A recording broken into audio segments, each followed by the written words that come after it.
안녕하세요. 39대 학생회장 윤용재. 손희주입니다. 와, 저희가 열심히 준비했던 폴라를 즐겁게 끝낸 게 어제만 같은데 벌써 연말이 다가와 저희가 학술제를 준비했다는 사실이 믿기지 않는 것 같습니다.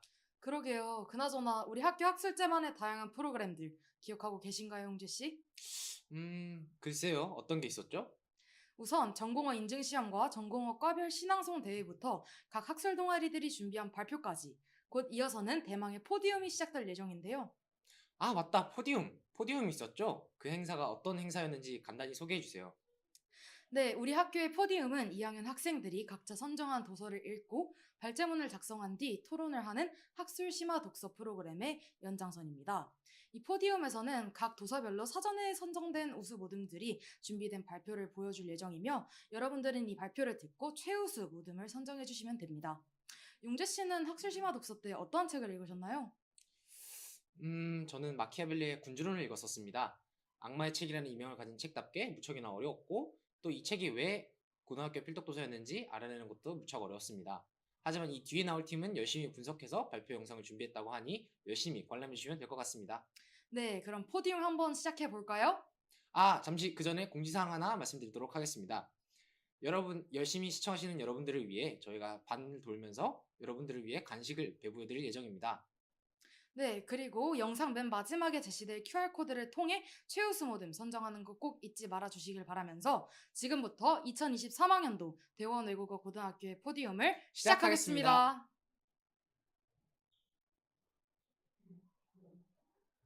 哎，你是这次新来的留学生吗？是的，我叫王云鹏，你呢？哦，我叫郑绵安，你来自哪里？我是杭州人。啊，我是天津的。哦，天津啊，那天津有什么比较有名的东西吗？比如说狗不理包子很有名。这样杭州呢？杭州的话就是西湖比较有名。嗯， 안녕하세요. 2092 정면은입니다. 안녕하세요. 2072 왕문봉입니다. 저희 중국인 유학생은 지난 몇 주 동안 유네스코 세계유산에 대해서 탐구해 왔습니다. 오늘은 저희 두 명이 대표로 탐구 성과를 여러분께 소개를 해보겠습니다. 먼저 유네스코 세계유산이란 무엇일까요? 유네스코에서 보존할 가치가 있다고 판단하여 지정하는 인류의 보편적인 문화유산 2차유산이라고 합니다. 이 많은 점들을 보면 유네스코 세계유산의 분표고 이것은 유네스코 세계유산의 로고입니다. 저희는 오늘 궁궐이라는 주제로 중국, 한국, 영국 이렇게 세 가지 나라의 유산에 대해서 탐구해 보겠습니다. 먼저 중국의 명청 고궁에 대해서 소개를 해보겠습니다. 고궁은 명의 3대 황제 성조 용락제의 지시로 1406년 원의 수도인 대도 황조의 기초 위에서 건설하게 되어 1420년에 완공되었습니다. 1421년부터 1911년까지 491년 동안 명청시기 24명의 황제 부처로 사용된 세계 최대의 궁전이며 규모는 해안면 광장의 1.7배나 되는 72.5만 제곱미터 넓이에 9,999칸 건물로 건축 면적이 15만 제곱미터에 이르며 성을 둘러싸고 있는 이 성벽의 길이는 무려 3km나 됩니다. 여기 보시면 고궁에는 남쪽에 오문, 동쪽에 동화문, 서쪽에 서화문, 북쪽에는 현무문 이렇게 4개의 문이 있으며 현재 현무문이 고궁박물원의 정문으로 사용되고 있습니다. 여기紫禁城이라는 한자를 보면 이게 고궁의 구칭이었는데 예로부터 중국에서는 천일합일이라는 하늘과 사람이 합일체임을 밝히는 유교적 개념을 가지고 있습니다. 당시 사람들은 천자에 거쳐가 우주의 중심인 자미원에 있어 그곳을 기점으로 우주가 움직인다고 믿었기에 이를 상징하는 뜻의 자를 황제의 허락 없이는 아무도 범접할 수 없다는 공간이란 뜻의 금을 이렇게 두 가지를 사용해서 자금성이라고 명명하였습니다. 이런 자세한 내력을 모른 명나라 시대 유럽 선교사들은 금지된 그리고 성벽을 둘러싼 이란 뜻으로 직역하면서 서양에는 금지된 도시라는 뜻으로 오역된 것으로 볼 수 있습니다. 봉건적인 유적과 유물을 구황조의 상징이라고 부정적으로 여기던 문화 대혁명 전후 중국에서 고궁이라는 이름도 옛것에 대한 향수를 불어일으킨다 해서 폐궁이라고 부르다는 주장도 있었으나 곧 공공시설의 이름에 패자를 쓰는 건 좋지 않다 해서 고궁으로 낙점되었습니다. 마지막으로 자금성의 여덟 몇 가지를 소개하자면 첫 번째, 자금성의 전체 크기는 광대하지만 단일 목조 건물로 비교하면 태화전은 일본의 다이부치젠보다 작습니다. 두 번째, 자금성은 정문이 태안문이라고 아는 사람들이 꽤 되는데 자금성을 둘러싼 황성도 자금성의 일부로 포함되어 있던 명청시대 기준으로는 아주 틀린 말은 아니지만 태안문은 현재 기준으로 자금성 앞에 위치할 뿐 정문은 아닙니다. 현재 기준 자금성의 정문은 오문이며 태안문은 자금성을 둘러싼 황성의 정문입니다. 감사합니다. 자, 지금부터 제가 한국의 경복궁에 대해 소개하겠습니다. 경복궁은 한국의 수도인 서울에서 가장 큰 궁궐이자 조선 왕조 때 지어진 5개 궁궐 중 하나입니다. 이 화면을 보시면 바로 역사 탑라인이거든요. 1395년 경복궁은 조선 왕조의 장시자인 태조 이성계가 건설하도록 명령한 것입니다. 이 결정은 왕조의 지위를 강화하고 신도시 한성의 중심 궁궐로서의 역할을 하기 위한 것이었습니다. 1592년 일본 토요토미 히데요시의 침략 때문에 궁궐에 많은 문화재와 예술품도 손상을 입었습니다. 17세기 초 조선 왕조는 대규모 복구 작업을 실시했습니다. 그러나 한반도의 정치적 불안과 기타 어려움으로 인해 경복궁의 복원 작업을 어느 정도의 시간이 소요되었습니다. 17에서 19세기까지 천나라 동치 시기에 경복궁은 몇 차례의 개축과 복구를 거쳤습니다. 19세기 말 1827년에 경복궁은 대규모 재건을 경험했습니다. 1910년에서 45년까지 일본은 조선 시민 통치와 함께 경복궁은 다시 바뀌고 약화되었습니다. 현재 복원과 보존, 대한민국 정부는 20세기 말과 21세기 초에 걸쳐 경복궁은 복원하고 보존하기 위한 일련의 조치를 취했습니다. 그러면 제가 간단하게 중국 고궁과 한국 경복궁에 대해 차이점을 설명하겠습니다. 그게 바로 건축 양식이고요.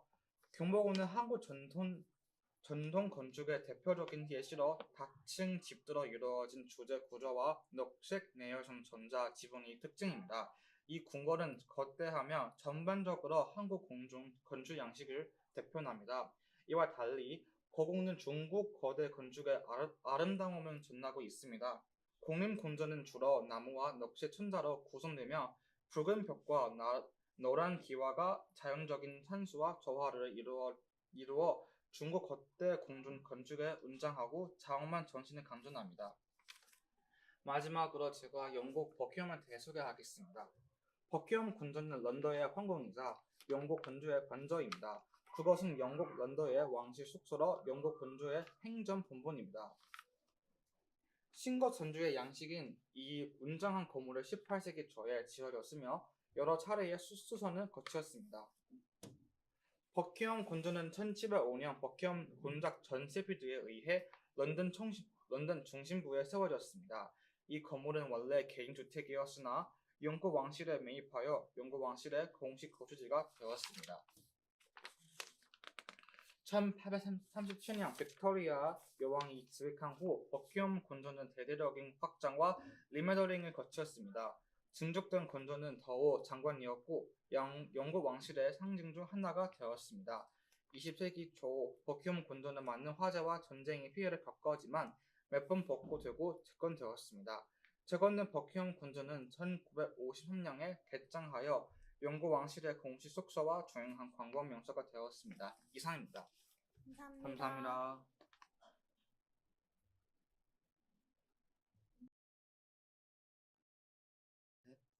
안녕하세요. 저희는 불독팀 문선아, 장민석, 조용준. 이준호입니다. 불독과의 불, 도옥과의 독이 모여 불독처럼 준비해 발표를 하게 되었습니다. 왈왈.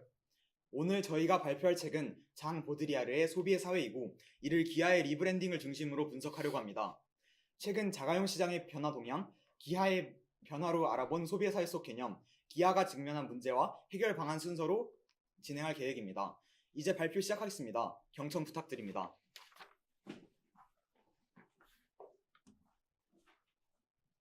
전통적인 고급차 브랜드인 벤츠, 벤틀리, 롤스로이스는 고가의 차량이자 사회적 성공의 상징으로 여겨져 왔습니다.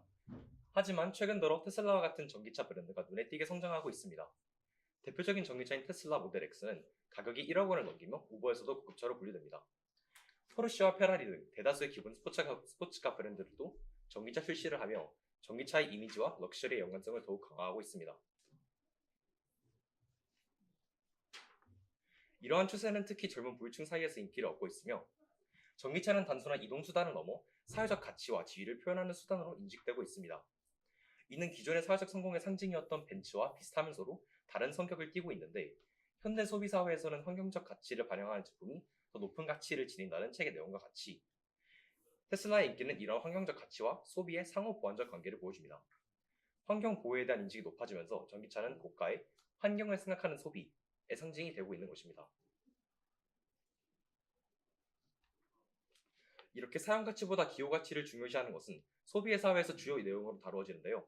마치 갤럭시와 아이폰의 이미지 차이와도 비슷합니다. 최근에 MZ세대에게 삼성 갤럭시는 상대적으로 저렴하고 낙후된 인식을 가지고 있습니다. 반면에 애플의 아이폰은 세련되고 현대적이며 무엇보다 고급 브랜드라는 점으로 소비자들의 선호를 받고 있습니다. 이러한 브랜드 간의 기호 차이는 소비자들 사이에서 갤럭시에 대한 부정적 인식을 강화시키는 요인이 되고 있습니다. 물론 이러한 삼성의 저가형 모델들, 예를 들어 키즈폰이나 A 시리즈 등으로 인해 갤럭시를 첫 폰으로 접하는 소비자는 많지만 이 경험으로 인해 오히려 갤럭시의 브랜드 이미지는 저가형으로 하락하는 추세를 보입니다. 가성비를 겨냥해 저가형을 찾는 소비자들의 호응을 유도했지만 장기적으로 브랜드의 이미지 손상을 초래했다는 것인데 이는 우리나라의 국산차 브랜드 기아의 초기 미국 시장 진출 전략과도 비슷한 양상을 띱니다.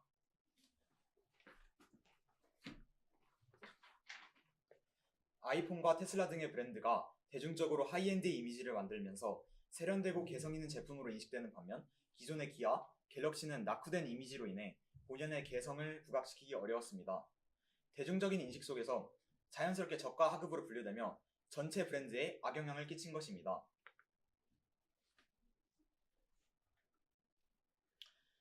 기아는 수년 동안 미국에서 10대들이 첫 차로 구입하는 저가형 브랜드였습니다. 하지만 단순히 가격만 보고 사는 차, 낮은 퀄리티 등의 이미지로 인해 최근에는 점진적으로 퀄리티를 올렸음에도 불구하고 오랫동안 쌓아온 이미지를 탈피하지 못하고 여전히 저퀄리티의 차량이라는 시선을 받아 이는 결국 판매량과 수익의 증가에 방해물이 되었습니다. 이를 해결하기 위해 기아는 리브랜딩에 주력하기 시작했습니다. 특히 전기차 시장이 눈에 띄게 발전하면서 기아는 가성비도 좋지만 퀄리티와 디자인까지 가져가는 브랜드로 미국 시장 소비자들에게 재인식되고 있습니다. 이는 우연히 이렇게 바뀐 것이 아니라 기아가 브랜드 로고 변경과 새로운 디자인의 매장을 통해 이미지 구축을 유도한 결과였습니다. 이러한 변화는 책에서 소개된 파노플리 효과와 유사하게 브랜드 인식을 긍정적으로 변화시켰으며 특히 전기차에 집중된 디자인은 이전의 저가형 이미지에서 벗어나는 데 크게 기여했습니다. 소비는 단순히 사용 가치가 아닌 기호 가치를 추구한다고 보드리아르는 말합니다. 기아의 이미지 살바꿈은 교환 가치와 기호화의 중요성을 잘 보여줍니다. 상품의 사용 가치, 즉 실제 성능을 측정한 가치가 시장의 다른 상품들과 비슷하더라도 그 브랜드의 이미지 때문에 그 상품의 교환 가치는 사용 가치보다 낮을 수 있습니다. 시장의 가격은 기호 가치를 따라간다는 것입니다. 기아는 기존의 사용 가치에 비해 낮았던 교환 가치를 다시 끌어올릴 수 있었고 이를 통해 큰 수익을 얻었습니다. 하지만 기아차가 직면한 또 다른 문제는 거의 모든 주요 자동차 제조업체가 기아와 비슷하게 전기차를 출시하며 리브랜딩을 시도하고 있다는 점입니다. 특히 전기차 시장 내에서 동 가격대의 최대 경쟁자가 모기업인 현대라는 점입니다.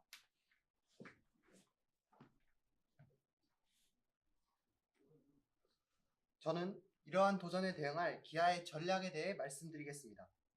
이를 위해 우선 레몬 시장에 대해 말씀드리겠습니다. 좋은 제품과 나쁜 제품이 섞여 있는 상태를 혼합균형이라고 하고 좋은 제품과 나쁜 제품이 구별되는 상태를 분리균형이라고 합니다. 고품질의 제품과 저품질의 제품이 섞여 있는 혼합균형 상태에서 고품질의 제품을 생산하는 기업은 품질 대비 상대적으로 적은 이윤을 가지게 되어 손해를 보게 됩니다. 이는 제품에 대해 상대적으로 많은 정보를 가지고 있는 기업과 달리 소비자는 정보가 없는 데 기인합니다. 정보 비대칭에 의해 경제적 비효율이 발생하는 것입니다. 이를 해결하기 위해 기업은 신호발송이라는 전략을 택하게 됩니다. 자신의 제품이 좋다고 홍보하는 것이죠. 그것이 효과적이라면 소비자는 이에 반응하여 해당 제품의 높은 가격을 지불하게 됩니다. 신호발송에 의해 혼합균형에서 벗어나 분리균형에 도달할 수 있는 것입니다. 이때 저품질 생산기업은 신호를 보내지 않고 저가 정책을 유지함으로써 시장 자체가 축소되거나 소멸될 위험을 피해 매출을 유지할 수 있습니다. 신호 발생 유무에 따라 각기 다른 시장에 편입되어 차별화된 판매 전략을 수립하는 것입니다. 이를 내시 균형이라고 합니다. 일반적으로 경제 주체가 모두 본인의 효율성을 추구할 때와 달리 내시 균형에 도달할 때 경제 전체적으로 최대한의 효율이 난다는 것이 수학적으로 입증되었습니다. 기아도 이와 같은 판매 전략을 수립해야 합니다. 지금 기아와 현대가 이미지가 중첩됩니다. 사실상 이미지가 합쳐지면서 브랜드 차별화가 이루어지지 않고 있습니다. 그래서 이미지 분리가 필요합니다. 이때 브랜드별로 차별화된 시장을 형성하는 것이 요구됩니다. 통합한 현대기아의 브랜드를 사실상 분리하면 됩니다. 이 인수합병은 계획된 것이 아닌 기아의 내부 문제로 인해 급하게 진행되어 상당히 겹친 이미지를 가짐에도 이를 아직까지 분리시키지 못하고 있습니다. 기아의 이미지를 유지한 채 현대의 이미지를 고가 제품 판매 브랜드로, 기아를 저가 제품 판매 브랜드로 만든다면 분리 균형에 도달할 수 있습니다. 그렇다면 결국 내시 균형에 도달한 현대 기아의 이익을 극대화할 수 있습니다. 현대의 기존 이미지를 벗어나기 위해서는 현대를 끌어올리는 것도 있지만 이미 고급 승용차 이미지로 있는 제너시스 브랜드를 활용해 전기차 등 더 확장시키는 것이 더 나은 방안으로 보입니다. 여기 제너시스 브랜드가 있습니다. 이를 성공시키면 독일의 폭스바겐 그룹처럼 저소득층부터 최상위 부유층까지 매우 넓은 소비자층을 얻을 수 있습니다. 현재 구조가 국내 시장에서 안정화되어 있고 약 90%에 달하는 점유율을 가지고 있지만 해외 시장에 더 큰 소비자층을 얻기 위해서는 단기적인 점유율 감소도 감수할 가치가 있습니다. 구체적인 방안으로 사진에 나온 제너시스와 같은 고가 브랜드로의 전환을 고려하는 현대와 달리 기아는 중저가형 전기차 시장에 집중하는 것이 수익성 증가에 도움이 될 것입니다. 이를 통해 아까 말씀드렸던 것처럼 대중적이면서도 합리적인 가격대의 전기차 브랜드로 자리매김할 필요가 있습니다. 이상으로 저희 조의 발표를 마치겠습니다. 감사합니다.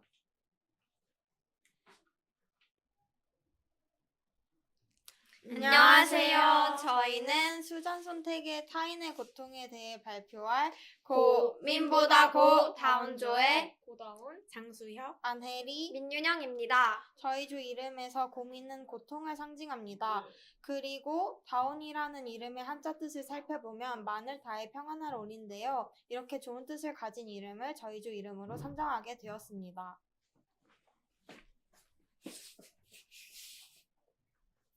네, 그럼 본격적으로 발표를 시작하기에 앞서 저희가 준비한 영상 하나를 보여드리도록 하겠습니다. 아니요. 아니요, 저 처음 보는 사진입니다. 약간 기근이나 기아 문제 같은 걸 좀 극적으로 보여주는 사진인 것 같다고 생각했습니다. 근데 그 뒤에 있는 약간 맹금류 넷가 이제 뭔가 잡아먹을 것 같기도 하고. 저 아이가 너무 불쌍해 보여요. 저도 너무 도와주고 싶네요. 당장 도움을 줄 수 있음에도 불구하고 사진을 찍어서 약간 도움을 바로 주지 않았다는 점이 조금 문제가 될 수 있다고 생각합니다. 사진 찍고 나서 이렇게 약간 도와줬는지가 좀 궁금하기도 하고. 그러니까 사진을 찍는 것도 좋지만 저 아이를 도와주는 게 우선이지 않을까라고 생각합니다. 전 그래도 사진을 찍어서 많은 사람들이 알게 되어서 도움이 되지 않나. 이 사진에 대해 알고 계시나요? 네, 많이 봤던 사진입니다. 중요한 것은 작가 개인에게 책임을 묻는 것보다 이것을 유통하는 플랫폼, 이것을 소비하는 사회에 대한 시각도 존재해야 된다. 다시 말해서 남의 고통들을 이렇게 소비하는 것들은 몇몇 개인 탓이 아니라는 거예요. 그런 것들을 요구하는 사회가 있고 이 고통을 소비함으로써 자신의 어떤 여러 가지 부분들을 갖다가 은폐하거나 혹은 만회하거나 하는 방법으로 쓰는 경우들이 있다. 잔혹함을 표현하는 것을 목표로 하는 사람은 아무도 없어요.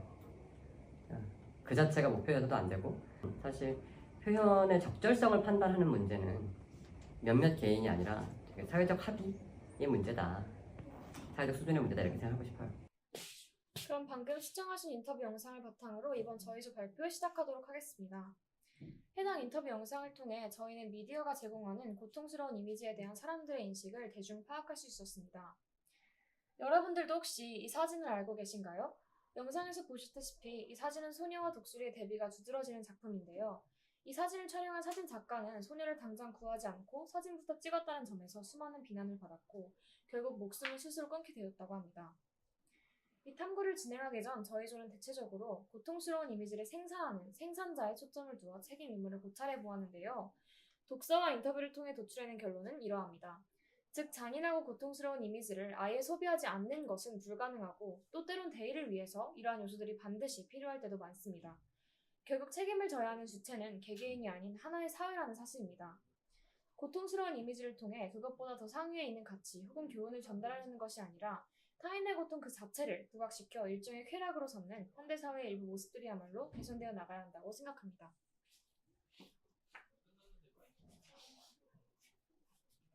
그렇다면 책에서는 타인의 고통을 바라보는 관점을 어떻게 설명하고 있을까요? 작가는 사람들에게 잔혹한 이미지를 보고 싶어하는 욕구가 있다고 말합니다. 실제로 고통받는 육체의 이미지가 매혹적일 수도 있다는 언급은 플라톤을 비롯한 고대 그리스 철학자 사이에서부터 존재해 왔습니다. 그리고 현대에서는 사람들이 타인의 고통과 불행을 보며 즐거움을 느낀다는 견해가 받아들여지고 있죠. 잔악함에 대한 사랑이 연민만큼이나 인간에게 자연스러운 감정이라는 것입니다. 그리고 우리는 동시에 타인과 자신의 상황을 비교하여 상대적으로 안도감을 느끼거나 타인의 고통을 줄이기 위해 내가 할 수 있는 것이 아무것도 없다는 무력감을 느끼기도 합니다. 이는 사람들로 하여금 끔찍한 사건과 이미지를 외면하게 만듭니다. 이렇듯 타인의 고통을 보고 싶어하는 욕구, 타인과 자신을 비교함을 통해 느끼는 만족감, 그리고 무력감과 공포는 사람들을 잔인한 이미지에 무감각하게 만듭니다. 이어서 조별 토론 과정에서 나누었던 의견을 간략히 설명해 드리도록 하겠습니다. 여러분, 다들 누군가가 본인의 사진을 찍으려 한다면 어떤 반응을 보이시나요? 보통 대부분은 머리카락이 정돈되어 있는지, 표정은 이상하지 않은지 신경 쓰며 좋은 모습으로 사진을 찍으려고 할 겁니다. 이렇듯 사진의 기본적 기능은 무엇인가를 가장 좋은 모습으로 담고 미화하는 것입니다. 하지만 근래에는 이 담배값 경고 사진처럼 사람들에게 의도적으로 취하거나 안 좋은 모습을 담은 사진을 보여줌으로써 충격을 주고 그 충격이 즉각적인 행동으로 이어질 수 있도록 유도하는 기능이 생겼습니다. 그런데 이렇게 자극적 이미지가 주는 충격이 사람들의 행동이나 생각 변화를 언제까지 이끌어낼 수 있을까요? 저희 모둠이 내린 결론은 사진은 고통을 전달하는 효과적 도구인과 동시에 고통을 둔감하게 할 수 있는 위험한 존재이기도 하므로 개인과 사회가 고통의 이미지를 부적절하게 오용하지 않으려면 어떤 방향으로 나아가야 할까 고민해 보아야 한다입니다.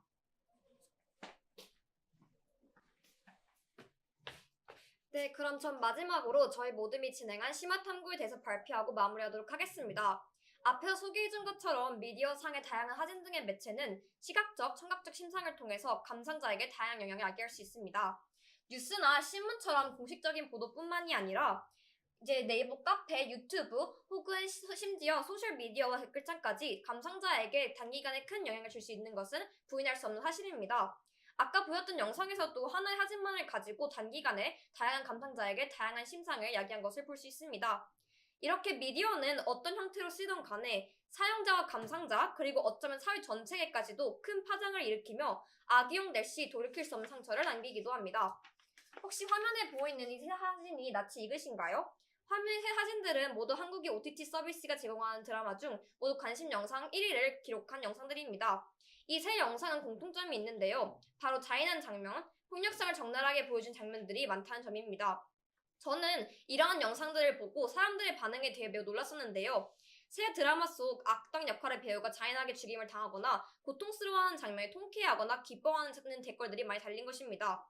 물론 주인공이 힘들게 하는 역할의 벌을 받는 전형적인 권성징하는 결말은 통쾌하고 기쁠 수도 있습니다. 하지만 누군가가 피를 흘리며 고통스러워하거나 죽는 모습을 보고도 가볍게 넘기는 것은 우리 사회가 얼마나 타인의 고통을 소비하는 데 익숙해졌고 이의 심각성에 무뎌졌는지 보여줍니다. 도덕적으로 그리고 본성적으로 인간은 행복을 추구하고 고통을 배척합니다. 그렇기에 이는 절대 바람직한 현상으로 볼 수 없습니다.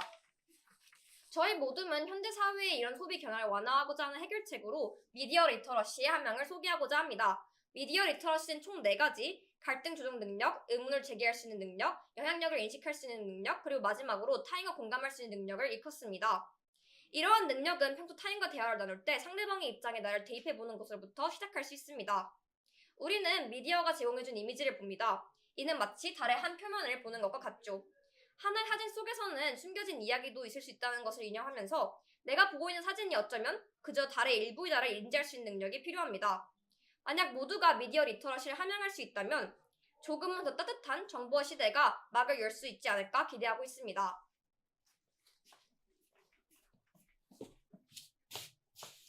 그럼 지금까지 고민보다 고 다운주였습니다. 감사합니다.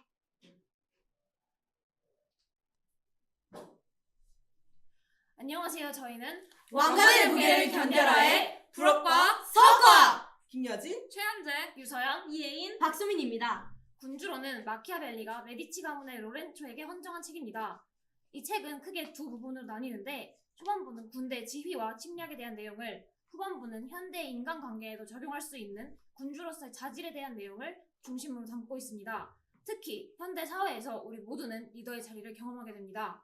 학급 회장 또는 조별과제 조장, 심지어 우리 모두는 각자의 사회 리더이자 구성원이기에 군주뿐만 아니라 우리 개개인도 군주론을 통해 큰 도움을 받을 수 있습니다.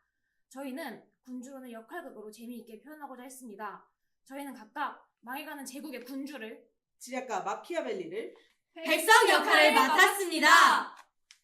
지금부터 여러분들은 모두 저희의 이야기 속으로 들어와 주시길 바랍니다.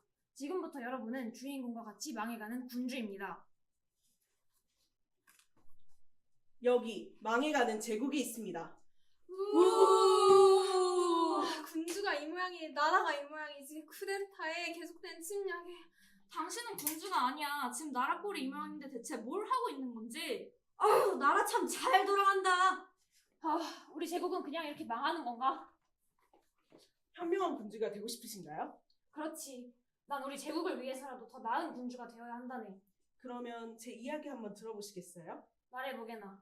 이 책은 군주를 위해 쓰여진 책입니다. 이 책에는 어떻게 통치해야 되는지, 그리고 진정한 군주가 되기 위해서는 어떤 덕목들이 필요한지 모두 적혀 있습니다. 군주의 덕목이라. 군주님께서 생각하시던 덕목들과는 조금 다를 겁니다. 그래도 이대로 한다면 정말 진정한 군주가 되실 수 있을 겁니다. 군주는 사랑과 두려움 중 두려움을 받는 것이 낫다. 현명한 군주는 그에게 불리할 때 약속을 지킬 수 없으며 지켜서도 안 된다. 내가 알고 있는 군주의 덕목과는 많이 다르구나. 좀 더 설명해보거라. 여기 망해간 나라의 군주님들이 모여 계시네요. 예, 군주님들. 제가 지금부터 훌륭한 왕이 되기 위한 덕목들을 몇 가지 소개해드리겠습니다. 우선 첫 번째로 군주는 자신의 탁월함을 보여줘야 합니다. 스페인의 왕인 아라곤의 페란도는 끊임없이 위대한 업적을 선보였습니다. 페란도는 통치 초기에도 침략을 하는 등 끊임없는 전쟁을 벌였고 신민들은 그를 놀라워하고 늘 긴장을 가지고 그를 바라보았습니다. 사람들은 반란을 꿈조차 꾸지 못했죠. 이 분도 처음에는 폐하처럼 약한 왕이었지만 훗날 위대한 왕이 되었습니다. 분명 당신들도 할 수 있을 겁니다. 두 번째로 중립을 지키지 말고 확실한 동맹을 맺으십시오. 중립을 지킨다면 승리자는 당신을 이용할 것이고 패배자는 이를 조롱할 것입니다. 하지만 확실한 동맹을 맺으신다면 폐하께서 지지하신 입장이 승리자건 패배자건 분명 폐하께 좋은 영향을 미칠 것입니다. 만약 승리자를 지지했다면 그는 당신과 우호적인 관계를 맺을 것이고 패배자를 지지했다 하더라도 자신이 할 수 있는 영역에서 최선을 다해서 당신을 도울 것입니다. 세 번째로 시민들이 자신의 일을 평온하게 할 수 있도록 보장하십시오. 당신의 국가를 부강하게 만들고자 하는 사람에게 상을 주고 상업과 농업을 장려해야 합니다. 마지막으로 언제나 위엄을 가지고 왕으로서의 권위를 보여줘야 합니다. 알겠네. 군주님들, 저희 백성들의 이야기도 들어주세요. 저희 백성들이 생각하는 진정한 군주의 덕목은 이러합니다. 이성적 영어에서는 빠른 상황 판단력과 현실주의적인 신속한 대응 능력을 갖춰주세요. 외교, 전쟁 등의 돌발 상황에 대한 신속한 대처 능력이 필요합니다. 또 정신적 영어에서는 국외적으로는 국익을 최우선으로 생각하여 주십시오. 독일의 역사 바로잡기 운동처럼 여러 수를 내다보고 행동하는 것이 좋겠습니다. 또 애민정신을 통해 진심으로 국민들을 보호하고 더 나은 국가를 만들어주세요. 그 예시로 조선의 4대 통치자 세종대왕이 있습니다. 그는 한글 창제를 통한 문맹률 감소, 노비들의 휴가 보장 등 애민 정신을 바탕으로 한 백성들을 위한 다양한 제도 및 체제를 구축하여 백성들의 삶을 편안하게 했습니다. 또 현대 인물인 미국의 오바마 대통령 사례도 알려드리겠습니다. 오바마 대통령은 부드러운 카리스마로 구성원들을 하나로 통합하고 또 실무자에게 임무를 집중시켜 구성원 모두의 자질과 능력을 인정하는 리더십으로 유명합니다. 이러한 점들을 살펴봐 주시옵소서. 내가 진정으로 훌륭한 군주가 되기 위해서는 이러한 덕목들을 갖추면 되겠구나. 그런데 이 책에 나오는 투르크 프랑스 유형이 무엇인지 정말 이해가 되지 않는구나. 그건 제가 설명해 드릴게요. 투르크 유형과 프랑스 유형은 국가 통치 유형입니다. 투르크 유형의 경우 정복하기는 어렵지만 유지하기는 쉬운 유형으로 한 군주에 의해 지배되고 다른 사람들은 모두 그에게 복종하는 신하들로 이루어진 유형입니다. 이 유형의 경우 절대적 지배자가 존재하기 때문에 내부 협력자가 외부 세력에게 협조할 수 없고 또 추종자들을 모으거나 술탄을 중심으로 단결력이 아주 세다는 특징이 있습니다. 반면 프랑스 유형의 경우 유지하기는 어렵지만 정복하기는 쉬운 유형입니다. 프랑스 유형은 수많은 세습 군주들에게 둘러싸여 있고 제후들은 각 지역에서 자신들의 고유한 세습 권한을 가지고 있습니다. 이 특권은 왕도 위험을 감수하지 않고는 침범할 수 없을 정도로 막강합니다. 항상 불만을 품은 세력과 새로운 정권을 갈망하는 자들이 있기 때문에 외부에서 내부 조력자를 만들기 쉽지만 진압된 무리로 인해 새로운 적이 생기게 됩니다. 세력들에게 불리해지면 언제든지 국가의 권력을 잃을 수 있는 것이죠. 그럼 두 유형 중 어느 유형이 나은 것인가? 그것은 나라의 상황에 따라 다르지만 이번엔 21세기 백성의 이야기를 들어볼까요?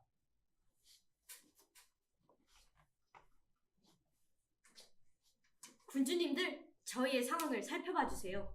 현재 우리 시대는 사회가 군주 중심에서 개인 중심으로 변화한 만큼 백성들이 군주님들께 요구하는 가치가 많아지고 또 세분화되었습니다.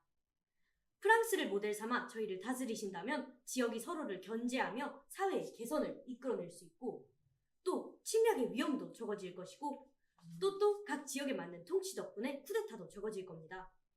프랑스 유형은 투르크 유형의 통치보다 개인의 자유를 존중하고 또 요구하는 가치에 맞는 통치를 할 수 있다는 점이 우리 시대에 더 적합해 보입니다. 군주님들, 의원 내각제와 한 군주와 여러 제후들이 나뉘어 통치하는 모습을 모델 삼아 다스려 주시옵소서. 지금 이 시대에 맞는 통치를 할 수 있을 겁니다. 나도 이제 드디어 진정한 군주가 될 수 있겠구나. 고맙네, 자네. 그렇게 그 군주는 위대한 역사에 남는 군주가 되었습니다. 군주님께서는 정말 최고의 군주이십니다. 맞습니다. 군주님께서는 신이 내린 선물이에요. 항상 저희와 함께 해주십시오.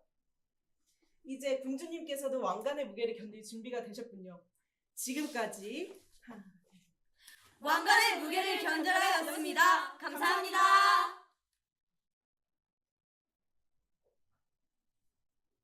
네, 안녕하십니까. 저희는 오늘 총균세를 읽고 학술심화 도서를 발표를 할 열리지 비익교의 박준상, 문성훈입니다. 우선 목차부터 보고 넘어가도록 하겠습니다. 우선 첫 번째로 동물의 가축화, 애완동물화에 대한 논제 1에 대해서 설명을 하고 찬반 입장에 대해서 여러분들께 알려드리고 논제 2, 국가의 경제성장과 수렵채집, 개인, 농경 사이의 관계에 대해서 설명을 하고 여기에 대한 찬반 입장을 설명드리면서 발표를 마치도록 하겠습니다. 네, 일단 첫 번째 논제로는 과학기술의 발전을 통해 인간들이 원하는 새로운 반려동물을 길들이는 것은 옳다라는 논제이며 책의 내용을 분석해 보자면은 일단 작가는 가축화의 두 가지 목적을 설명하였습니다. 그 첫 번째 목적은 이익을 얻기 위해 동물을 가축화시키는 건데요. 여러 성공 사례도 있지만 실패 원인 중에 대표적인 것은 수면병과 같은 자연적인 요인이 있습니다. 또한 작가가 소개한 두 번째 요인으로는 애완동물을 만들기 위한 가축화가 있는데요. 이 또한 여러 성공 사례도 있지만 실패 원인으로는 책에서 언급한 것을 그대로 얘기하자면 나머지는 과거의 어떤 사소한 문제 때문에 실패하였으며 앞으로도 야생 상태로 남아있을 운명인 듯하다 라며 모호하게 이에 대하여 설명하였습니다. 그리고 이 분석을 통해서 제가 느낀 점과 주장에 대해 설명하자면 세상에는 수많은 사람들이 살아갑니다. 이런 사람들은 개개인마다 자신의 독특한 취향이 있을 것이며 사람들의 취향은 끝도 없이 그리고 발전하면 매우 다양할 것입니다. 그렇기 때문에 이런 취향들을 모두 충족하기 위해서는 과학기술의 발전을 통해 인간들이 원하는 새로운 반려동물을 길들이는 것은 옳다라는 주장을 하게 되었습니다. 우선 찬성 입장입니다.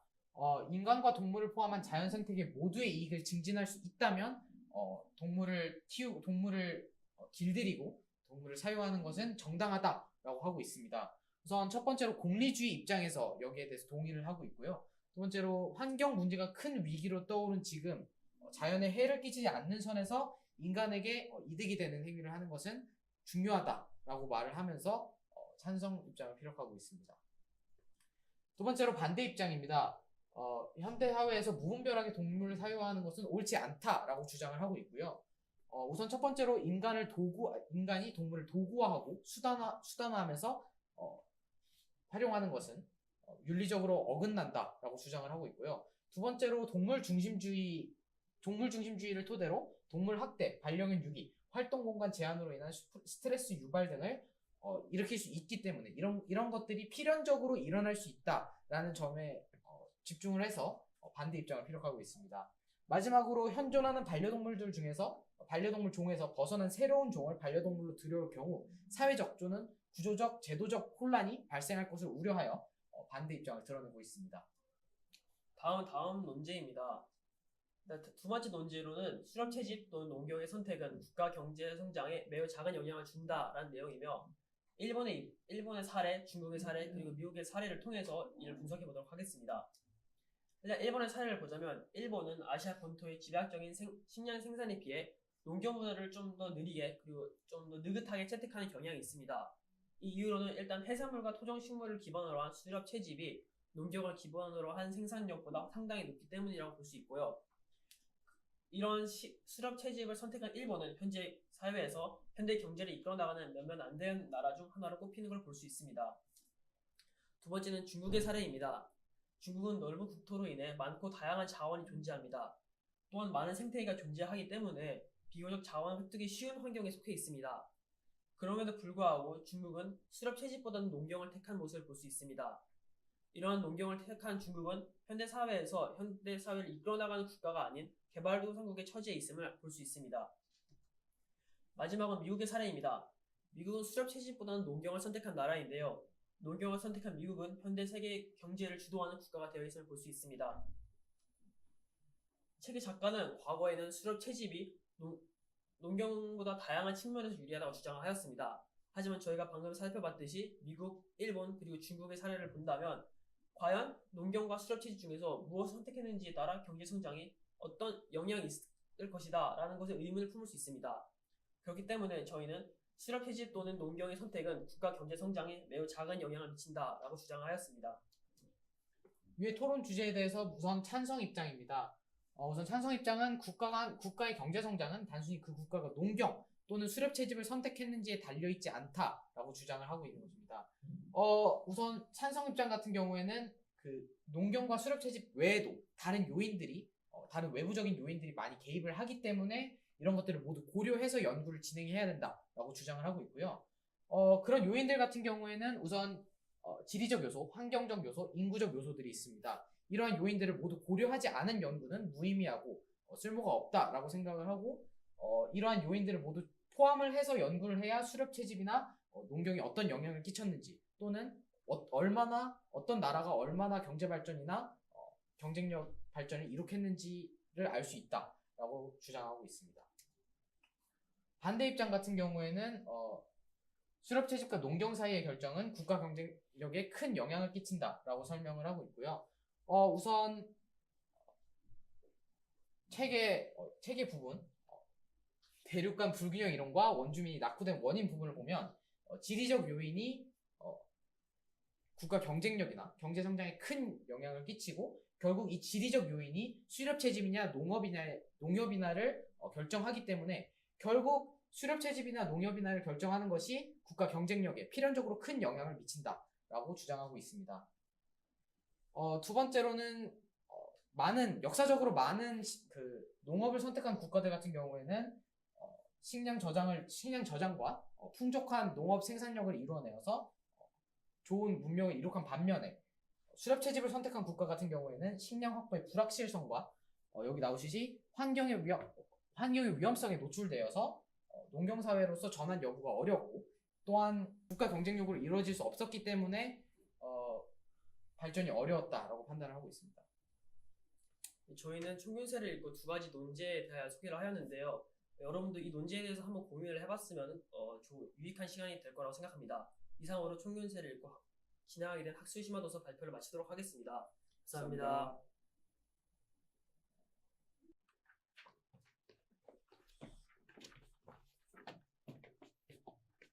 지리는 우리들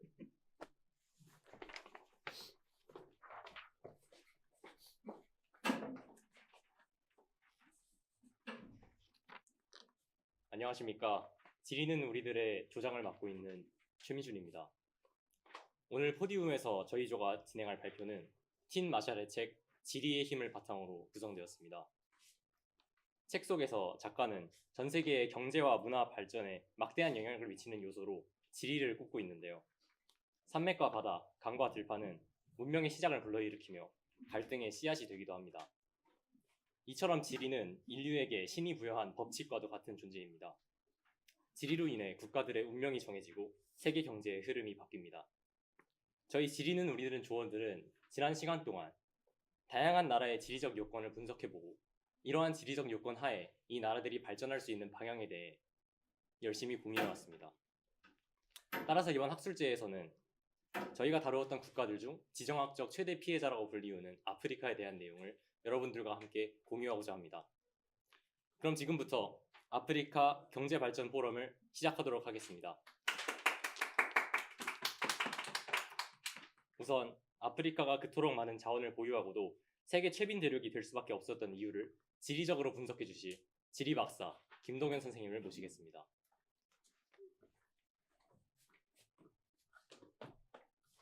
네, 안녕하십니까. 지리 박사 김동현이라고 합니다.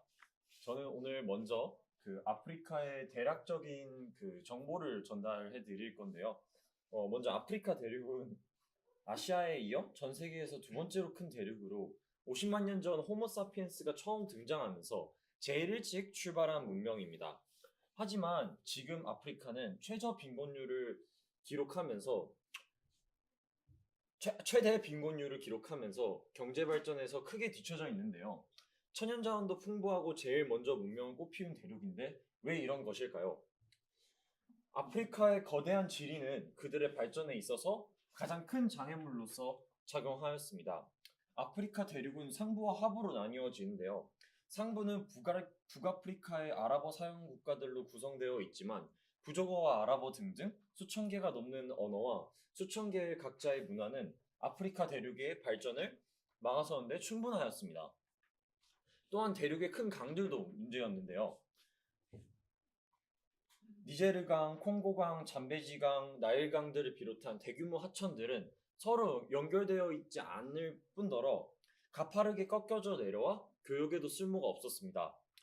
금, 다이아몬드, 우라늄, 구리, 석유, 수자원 등 천연자원이 풍부하고 개발할 수 있는 농토가 넓지만 위와 같은 이유들과 오랜 시간 동안 외부인들의 약탈 대상이 되어왔던 이유 때문에 아프리카는 발전을 하지 못하였습니다.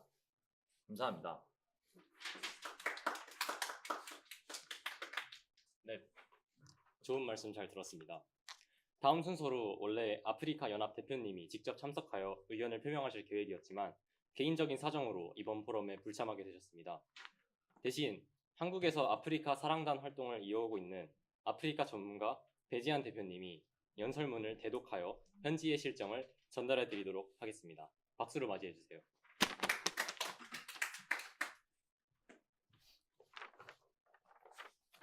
안녕하십니까. 아프리카 연합 대표 인사 자격으로 포럼에 참가하게 된 배지한입니다.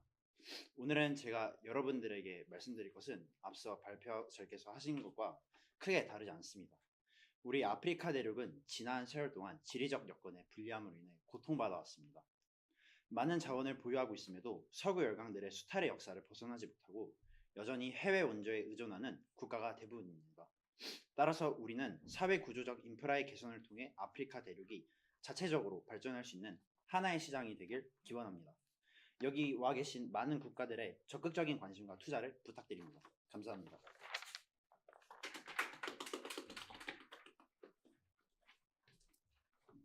네, 말씀 잘 들었습니다. 이제 각 국가들의 아프리카를 도와주기 위한 의견을 표명할 차례인데요. 먼저 중국 측 대표의 의견을 들어보도록 하겠습니다.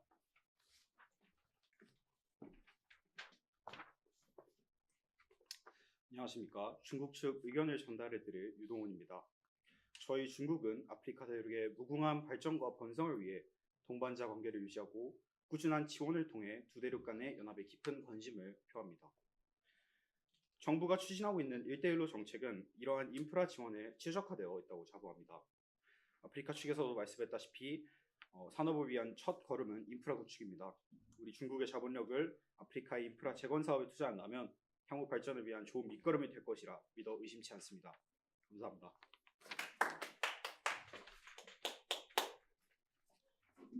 네, 중국 측은 자본 지원을 통해 인프라를 개선시킴으로써 아프리카 산업 발전의 밑거름을 형성하겠다는 의견이군요. 다음 차례로 한국 측 대표의 의견을 들을 시간입니다. 한국 측 대표를 박수로 맞이해 주세요. 안녕하십니까. 한국 측 입장 전달해드릴 윤도환이라고 합니다. 우선 한국 측의 정책을 발표하기 앞서서 중국의 1대1로 정책에 대해 하고 싶은 말이 있습니다.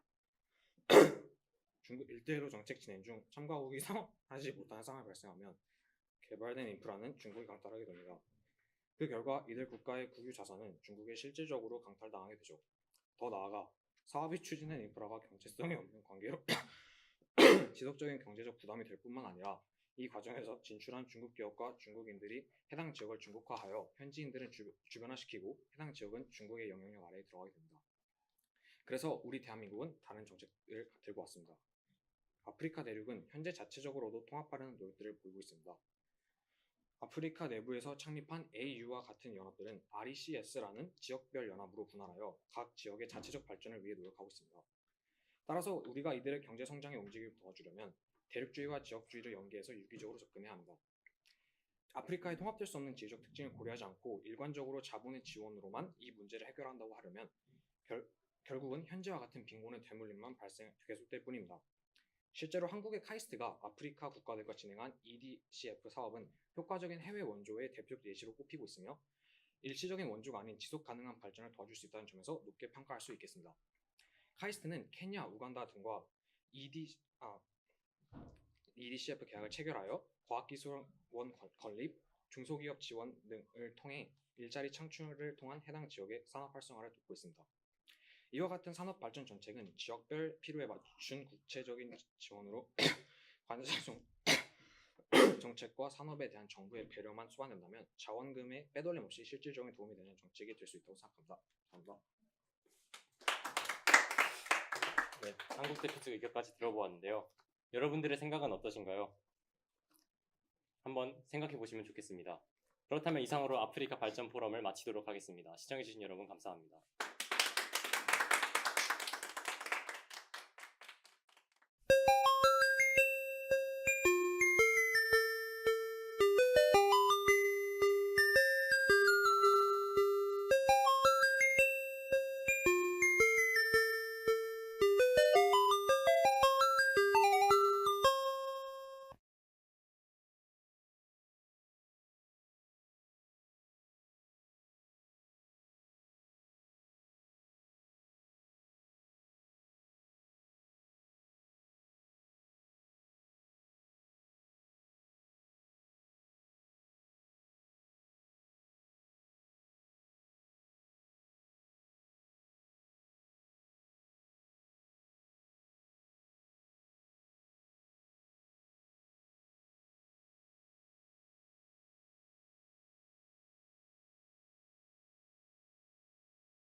안녕하세요. 저희는 일본어과 조입니다. 저는 조장 이하인. 저는 조원 강현지. 저는 조원 방채윤입니다. 이제부터 발표를 시작하도록 하겠습니다. 여러분들은 사상과 토론의 자유가 무제한적으로 보장되어야 한다고 생각하시나요? 혹은 제한될 필요가 있다고 생각하시나요? 저희 일본어과조는 자유론의 제2장과 관련된 내용인 사상과 토론의 자유에 대하여 서로 의견을 나누어 보고 다양한 사상가들의 의견을 조사하였습니다. 저희는 사상과 토론의 자유에 대한 여러 사상가들의 의견을 탐구한 내용과 그것을 현대사회에 적용한 내용에 대해 발표하도록 하겠습니다. 우선 자유를 제한한 대표적인 사람인 소련의 지도자였던 스탈린, 그리고 나치의 히틀러, 중화인민공화국의 마오쩌둥 등은 언론과 표현에 대해 엄격하게 통제하고 검열함으로써 반대의 의견을 박해하고 탄압해 정권을 강화하고 이념을 전파하는 데 힘썼는데요. 이들은 사상과 토론의 자유를 제한함으로써 사람들의 의견을 획일화시켜서 사회에 안정적으로 만들 수 있을 거라고 생각했습니다. 반대로 자유론의 저자인 존 스튜어트 밀은 공리주의의 대표적인 사상가로 사상과 토론의 자유에 대해 굉장히 열린 자세를 취했습니다. 문화적 자유주의라는 개념을 처음 언급한 사람도 바로 이 밀인데요. 밀은 단순히 사상과 표현의 자유를 중요하다고 주장하는 것이 아니라 표현의 자유를 무제한적으로 허용해야 한다라고 주장하였습니다. 표현의 자유를 일부만 제한하더라도 결국 자동적으로 모든 표현의 자유가 제한된다는 것이 그 근거였습니다. 또한 존 스튜어트 밀은 진리가 사색과 연구에서의 오류로부터 발달하는 경향이 크고 그러므로 표현의 자유를 보장하는 것이 매우 중요하다라고 주장하였습니다. 예를 들면 자유론이 출판된 당시 영국은 사상의 부재를 겪었는데요. 이때 영국은 이단적 의견이 발달하지 않았고 덕분에 누군가에게 벌금과 투옥을 시키는 불쾌한 과정을 겪지 않아도 됐기 때문에 당시에 지배적이던 여론이 방해받지 않고 유지되어 별다른 논쟁 없이 사회가 평화로울 수 있었습니다. 그러나 사상의 부재는 인류의 지성이 강화되지 못하고 정체되며 사회가 발달하지 못한다고 밀은 주장했습니다. 정통파의 결론을 제시하지 않는 탐구, 즉 이단적인 의견을 금지하게 된다면 우수한 두뇌로 자유로운 사상을 표출하고 사회를 진보시킬 사람들의 의견이 궤변이 되어버리고 사회에 도움을 줄 수 없게 되는 것은 물론이고 나머지 다른 사람들의 지적 발달까지 더뎌지게 되므로 사상과 표현의 자유는 매우 중요하다라는 것이 밀의 주장이었습니다. 그럼 과연 밀과 반대로 사상과 토론의 자유를 억압한 사상가들은 누가 있을까요? 사상과 토론의 자유에 대해 보수적이고 비판적인 입장을 가진 사상가들로는 칼 포퍼와 마르크스를 조사했습니다. 칼 포퍼는 대표적으로 관용의 역설이라는 개념을 생각해낸 철학자인데요. 이때 관용의 역설이란 무제한적으로 관용하게 된다면 다른 사람에게 관용의 자세를 베풀지 않는 의견까지 관용하게 되고 이는 오히려 닫힌 사회로 나아가는 길이 될 것이라는 포퍼의 주장입니다. 포퍼는 밀과 다르게 사상과 의견의 자유는 일정하게 제한되어야 하고 무제한적으로 허용되어서는 안 된다고 하는 것입니다. 또 다른 사상가인 마르크스는 반종교 철학을 발전시킨 철학자로 종교를 인류 발전의 장애물로 여겼으며 인민의 행복을 위해 종교는 사라져야 한다고 주장하였습니다. 이로 인해 이 마르크스 사상을 따르던 20세기 사회주의 국가들이 종교를 철저하게 박해하는 등의 역사가 생겨났던 것입니다. 이는 종교를 박해함으로써 사회를 더욱 안정적이게 하고 발전할 수 있도록 한 것이나 밀의 의견인 사상이 자유로워야 사회가 발전할 수 있다라는 의견과는 대립된다고 볼 수 있습니다. 이렇게 사상과 의견의 자유라는 것은 제한될 필요가 있다고 주장하는 사람도 있고 밀처럼 무제한적으로 자유로워야 한다고 주장하는 사람도 존재합니다. 현대사회에서의 대표적인 사례를 들자면 최근 이스라엘과 하마스의 전쟁이 시작된 이후 미국의 대학가에서는 반유대주의 시위가 일어났습니다. 이때 한 공화당 의원은 이 시위대가 유대인 학살을 주장하는 것이기 때문에 징계받아야 한다고 주장했는데요. 대학 총장들은 상황과 맥락에 따라 결정해야 하는 상황이라고 이야기했고 이 발언이 반유대주의 논란으로 크게 비난을 받고 있습니다. 이런 식으로 어떠한 집단을 혐오하거나 차별하는 사상과 같은 의견이 존재할 때 미리 주장한 내용처럼 이것을 표현할 자유가 무제한적으로 보장되어야 하는지 혹은 칼 포퍼나 마르크스처럼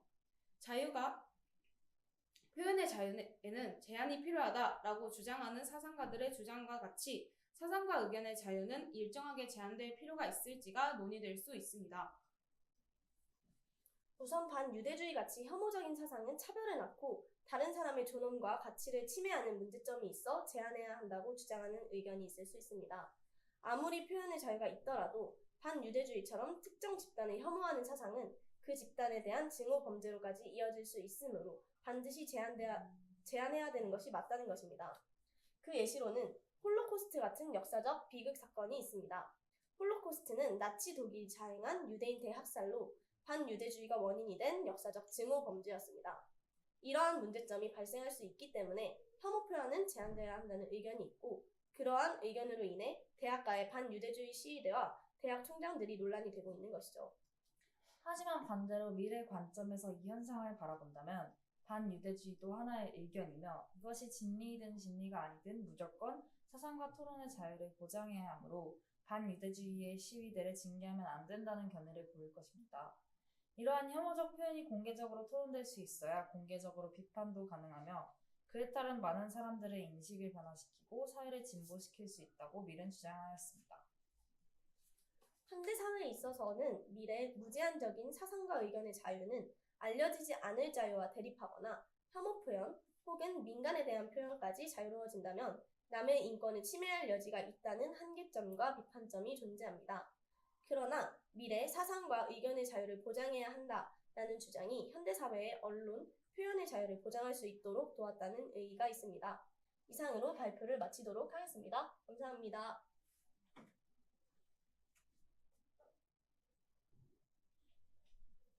학술심화 독서 사피엔스를 읽고 그 내용을 기반으로 유발 하라리대 진격의 진격의 사피엔스 사피엔스 팀의 토론을 보여드리겠습니다. 저는 2041 박채현, 20319 정승은, 20417 유예린, 20418 이가은입니다.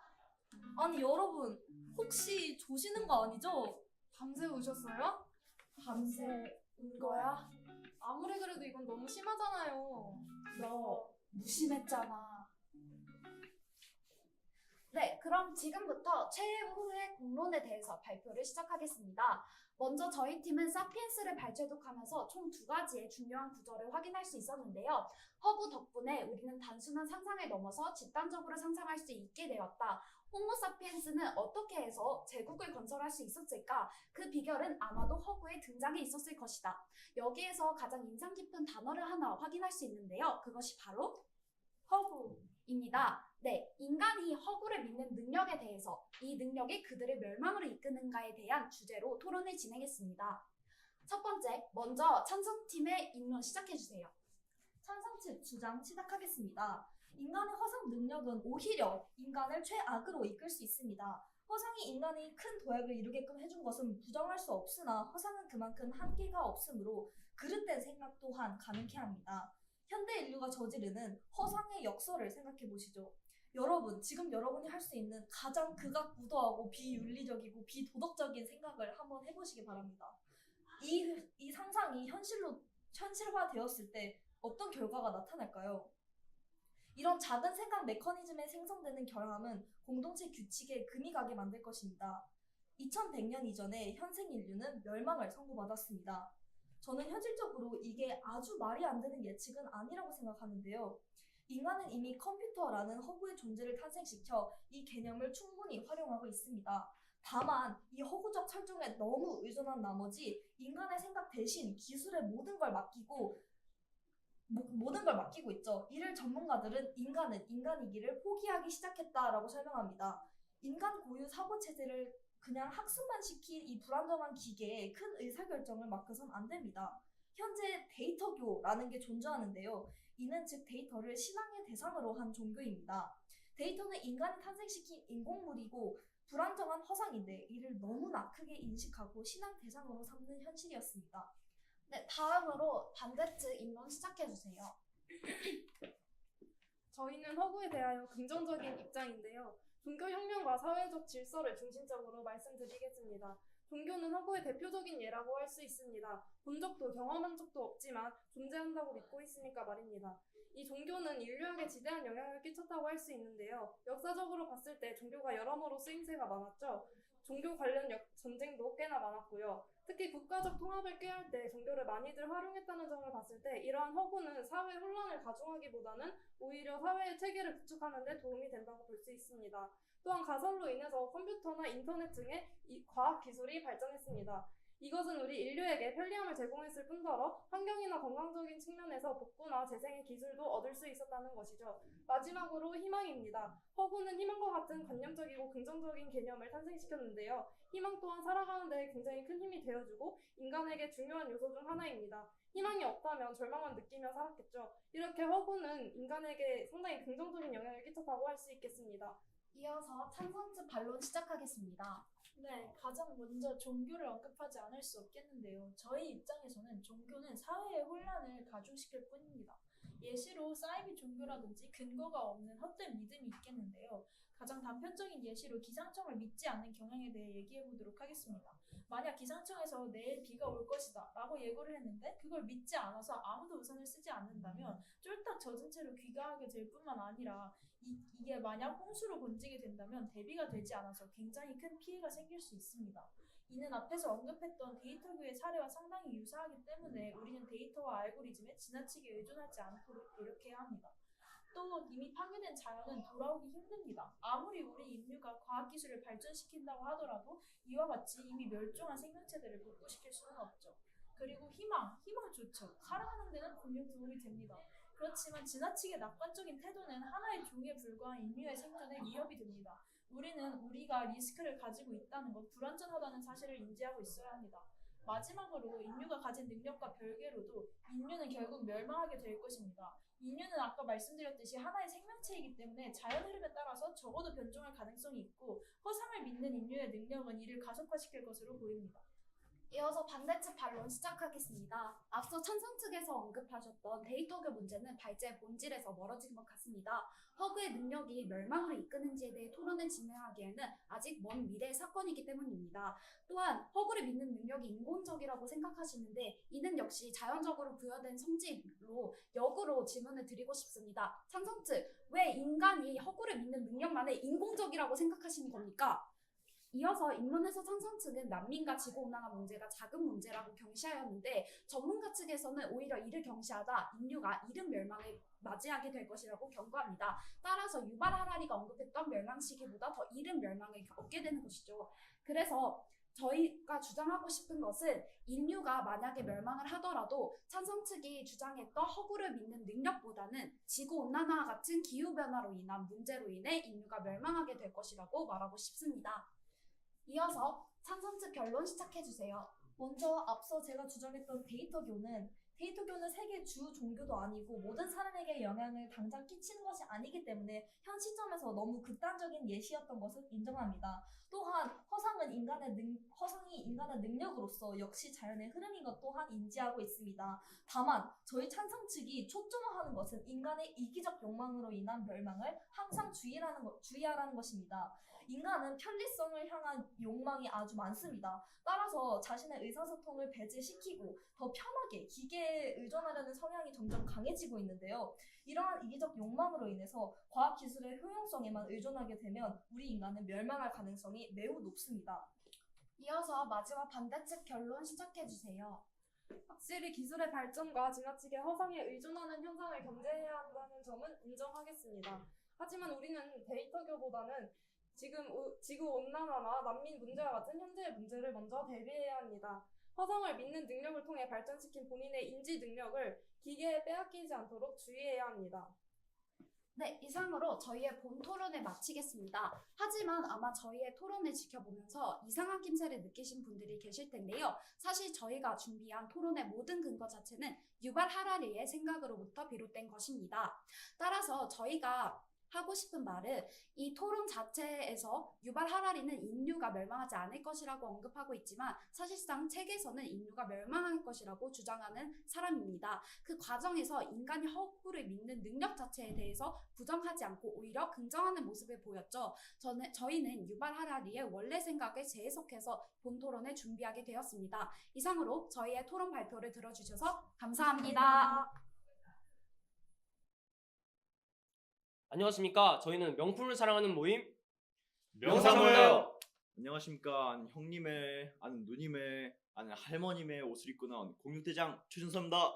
안녕하세요. 이주환쌤입니다. 우와, 명품 보소. 머리부터 발끝까지 명품으로 치장한 반정원입니다. 이거 보세요. 이렇게 과시하는 것을 좋아하는 박태웅입니다. 저 태영 씨 혹시 최근에 명품 사셨다고 들었는데 가격 좀 오르지 않았어요? 네, 제가 루이비땡 가방을 샀는데 한 200만 원 정도 오른 것 같더라고요. 이렇게 명품 가격이 지속적으로 오르고 있는 현상이 나타나고 있습니다. 이를 명품 인플레이션 현상이라고 지칭하는데요. 저희 조는 이런 명품 인플레이션 현상을 소비의 사회 책에 입각해서 분석을 해보았습니다. 이 책의 저자인 장 보드리아르는 이 소비의 사회 책에서 구체적으로 됐고. 강의 시작하겠습니다. 안녕하십니까. 명사무팀 조장 반정원입니다. 발표 시작하기 앞서서 제가 먼저 소비의 사회 책에서 가장 중점적으로 다루고 있는 이 기호 책에 대해서 설명을 드리고 발표를 시작하도록 하겠습니다. 이 책의 저자 장 보드리아르는 사람들의 소비 행태가 이런 기호 체계의 바탕으로 이루어진다고 분석을 하였는데요. 이 기호 체계는 기표와 기의로 구성이 되어 있으며 기표란 문자나 음성같이 사람들이 감각적으로 지각할 수 있는 것을 의미합니다. 기의란 기표를 통해서 이런 의미능을 고려해서 나타내는 것을 의미합니다. 기호는 이런 기표와 기의로 구성되어 있으며 사람들은 이런 기호 체계에 입각해서 소비를 하게 되는 것입니다. 이런 기호 소비로는 명품 소비, 그리고 광고 소비, 그리고 타투나 피어싱과 같이 자신의 개성을 마음껏 표현할 수 있는 이런 독특한 소비 형태가 있겠습니다. 특히 이번 발표에서는 명품을 주제로 좀 더 심화적으로 탐구를 하겠는데요. 이 명품 부분에서는 명품 전문가인 공육대장 제 친구 준서가 발표해 보도록 하겠습니다. 안녕하십니까. 공육대장 최준서입니다. 여러분 평소 명품 좋아하시나요? 대답을 하는 반도 있는데 좀 조용한 반도 있는 것 같네요. 그러면 질문을 좀 바꿔드리겠습니다. 거기 맨 뒤에 딴짓하고 있는 너. 대답하세요. 평소 과시하는 걸 좀 좋아하시는 편인가요? 되게 듬직하고 멋있게 생긴 게 과시하는 걸 좀 좋아하시는 것 같기도 합니다. 그러면 6번째 줄 4번째 앉아있는 친구, 본인이 세상에서 가장 소중하고 아름다운 사람이라고 생각하시나요? 네, 저도 당신이 세상 최고의 사람이라고 생각합니다. 제가 방금 말씀드린 것들은 모두 명품이 유행을 하고 명품이 가격이 뛰게 되는 현상과 관련이 있는 심리 현상인데요. 이런 명품 인플레이션 현상을 이해하기 위해 먼저 명품의 유래부터 알아갈 필요성이 있을 것 같습니다. 여기 보이시는 인물 혹시 누군지 아시겠나요? 네, 밑에 써있기도 하지만 프랑스의 왕 루이 14세입니다. 루이 14세가 통치하던 당시 프랑스는 국내외적으로 매우 혼란하던 시기였습니다. 이 당시에 근데 프랑스 왕실은 이를 감추고자 왕실의 사치와 그리고 허례와 허식으로 이를 합리화하고 어떻게 보면 자기들을 위로하기 위한 용도로 사용을 하였는데요. 이래서 왕들은 당시 이렇게 보이시듯이 아주 화려한 옷을 입고 있었습니다. 당시 루이 14세가 뭔가 하나 입었다 하면 이것이 왕실 전체, 귀족 전체의 유행처럼 퍼지는 현상이 발생하였는데요. 어떻게 보면 루이 14세는 지금의 BTS나 아니면 G드래곤과 같은 세계 최초의 셀럽이 되었다고 할 수도 있겠지요. 이렇게 왕실에서 유행하던 제품들은 상표화가 되면서 이렇게 왕실의 가죽을 내품하던 회사는 에르메스라는 상표가 되었고, 왕실의 가방이나 옷을 납품하던 회사는 이렇게 루이비통이라는 우리가 잘 아는 회사가 되었고, 또한 보석을 납품하던 회사는 카르티에라는 상표로 우리 앞에 나타나게 되었습니다. 이렇게 귀족들 사이에서 유행하던 제품들이 어느샌가 평민층이나 아니면 돈이 그렇게 많지 않은 사람들도 누릴 수 있는 식으로 소비 행태가 바뀌었다고 하는데요. 과연 어떤 일이 있었기에 이런 현상이 일어나는 것인지 우리 이지환 쌤이 지금부터 설명해 주도록 하겠습니다. 안녕하세요. 이주환 쌤입니다. 지금부터 과거부터 현대까지 소비 행태가 어떻게 변했는지에 대해서 강의해 드리도록 하겠습니다. 우선 소비 패턴이 매우 다양화되었습니다. 과거에서는 의식주에 필요한 이런 생필품들만을 위주로 구매하였다고 하면, 현재에서는 내가 이렇게 잘 산다, 내가 이렇게 사회에서 잘 나가는 사람이다 라는 것을 표현하는 사회적 과시의 용도로 소비가 늘어났다고 볼 수 있습니다. 또 태용씨, 혹시 최근에 온라인에서 명품을 구매하신 적이 있으신가요? 네, 최근에 명품 지갑 하나 샀던 것 같아요. 이렇다시피 디지털 세계에서의 소비가 증가되었다는 것 또한 특징입니다. 과거에서는 오프라인 소매업과 실제 상점에서 구매하였다고 하면, 현대에서는 온라인 쇼핑, 여러 가지 매체들이 등장함에 따라 이러한 온라인 쇼핑이 증가하면서 더욱더 구매가 늘어났고 비교하면서 구매를 할 수 있다는 것도 장점 중에 하나입니다. 추가적으로 많은 사람들이 환경에 대한 인식이 증가하게 되면서 지속 가능한 소비 또한 급부상하게 되었다고 해도 과언이 아닙니다. 네, 이렇게 소비 패턴이 변화하면서 명품 브랜드는 자신의 사용자층을 확 넓힐 수 있게 되었습니다. 근데 이러면 명품 브랜드 입장에서는 아주 좋은 현상이 아닌가라고 생각을 하실 수가 있는데, 명품 브랜드는 오히려 자신의 가격을 점점 올리면서 이러한 소비 계층을 점점 줄이는 행태를 보이고 있습니다. 왜 이런 일이 일어나는 것인지 알아보기 전에 일단 인플레이션 현상부터 눈으로 체감하시겠습니다. 여기 보이시는 루이비땡이라는 브랜드의 카퓨신 잠시만, 이 가방 혹시 태용 씨가 사신 가방 아닌가요? 네, 맞는 것 같아요. 네, 태용 씨가 사신 이 가방의 경우에는 가격이 20% 이상 오르는 엄청난 인플레이션 폭을 보였는데요. 이러한 현상이 왜 일어나는지 저희 조는 진멜이 설명한 유행이라는 개념과 베블런이 설명한 과시적 소비, 즉 베블런 효과라는 개념으로 설명을 해드리도록 하겠습니다.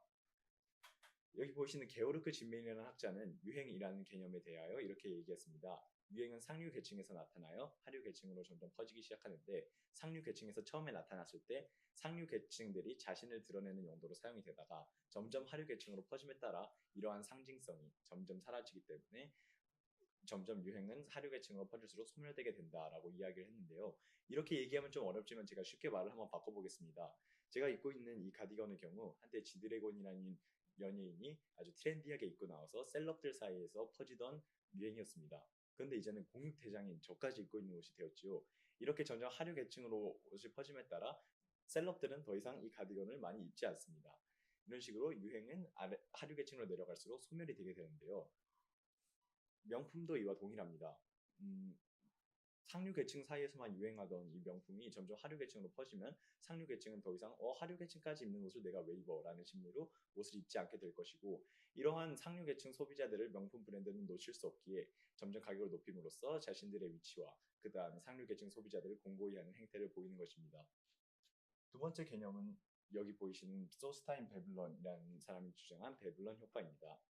베블런은 모든 사람들이 과시를 위해 소비를 한다고 이야기하면서, 원래 소비 시장에서 가장 보편적인 행태는 가격이 낮아지면 수요가 증가하고 가격이 높아지면 수요가 감소하는 게 아주 정상적인 현상이라고 얘기했지만, 명품이나 보석 같은 일부 사치품의 경우 가격이 점점 높아져도 사람들은 과시를 위해서 그 제품을 사는 것이기 때문에 점점 수요가 높아지는 비정상적인 현상을 포착했습니다. 명품 브랜드들은 이를 잘 인지하고 있고 자신들의 품귀 현상과 그 다음에 또한 자신들의 상류 계층을 통한 소비를 점점 공고히 하기 위해서 이런 가격을 점점 높이는 행태를 보이는 것입니다. 네, 이로써 저희는 명품 인플레이션 현상을 유행과 과시 소비라는 두 가지 형태로 설명을 하였습니다. 이상 저희는 명품을 사랑하는 모임 명사였습니다. 감사합니다.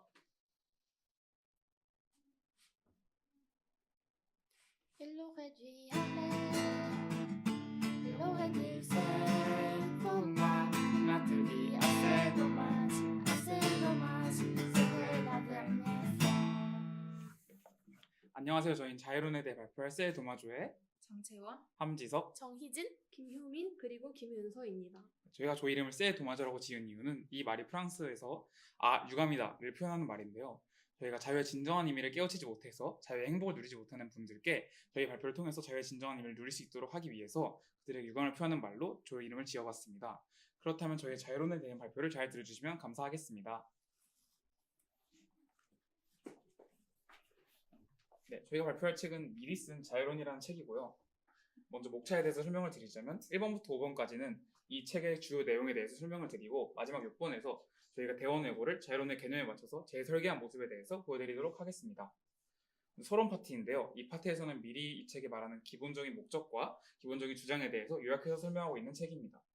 밀은 사회가 개인을 상대로 정당하게 행사할 수 있는 권력의 성질과 그 한계를 살펴보는 것이 이 책의 목적이다라고 말하는데요.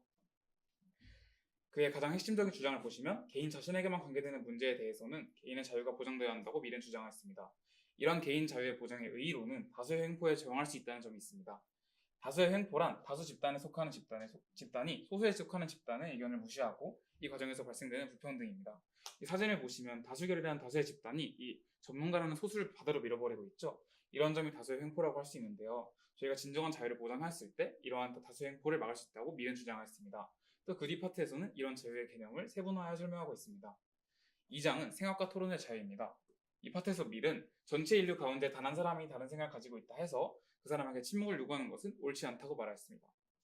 이 말을 풀어 설명하자면 아무리 한 사람이 다른 사람의 의견을 가지고 있다고 하더라도 그 사람의 의견을 우리가 무시하고 묵살해서는 안 된다는 것입니다. 미리 말한 그 이유로는 4가지가 있는데요. 먼저 첫 번째로 아무리 확실하지 않은 의견이라 할지라도 진리일 가능성이 존재한다. 또 아무리 틀린 의견이라 할지라도 그것의 일부분 진리를 담고 있을 수 있다. 또 아무리 통설이 옳은 것이라고 가정해도 그 합리적인 의미를 토론을 통해 이해해야 한다. 또 그 이해를 바탕으로 우리가 그 영향력을 행사해야 된다. 이러한 이유 때문입니다.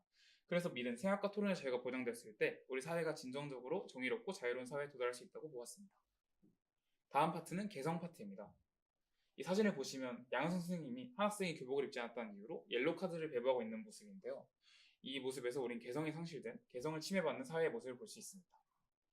이 파트에서 밀은 행위를 미리 차단하지 않으면 다른 사람의 행위를 끼칠 것으로 판단되는 경우에만 자유의 제약이 정당화될 수 있다고 보았는데요. 하지만 그렇지 않은 한에서는 각자는 개성을 꽃피울 수 있어야 한다고 말하였습니다.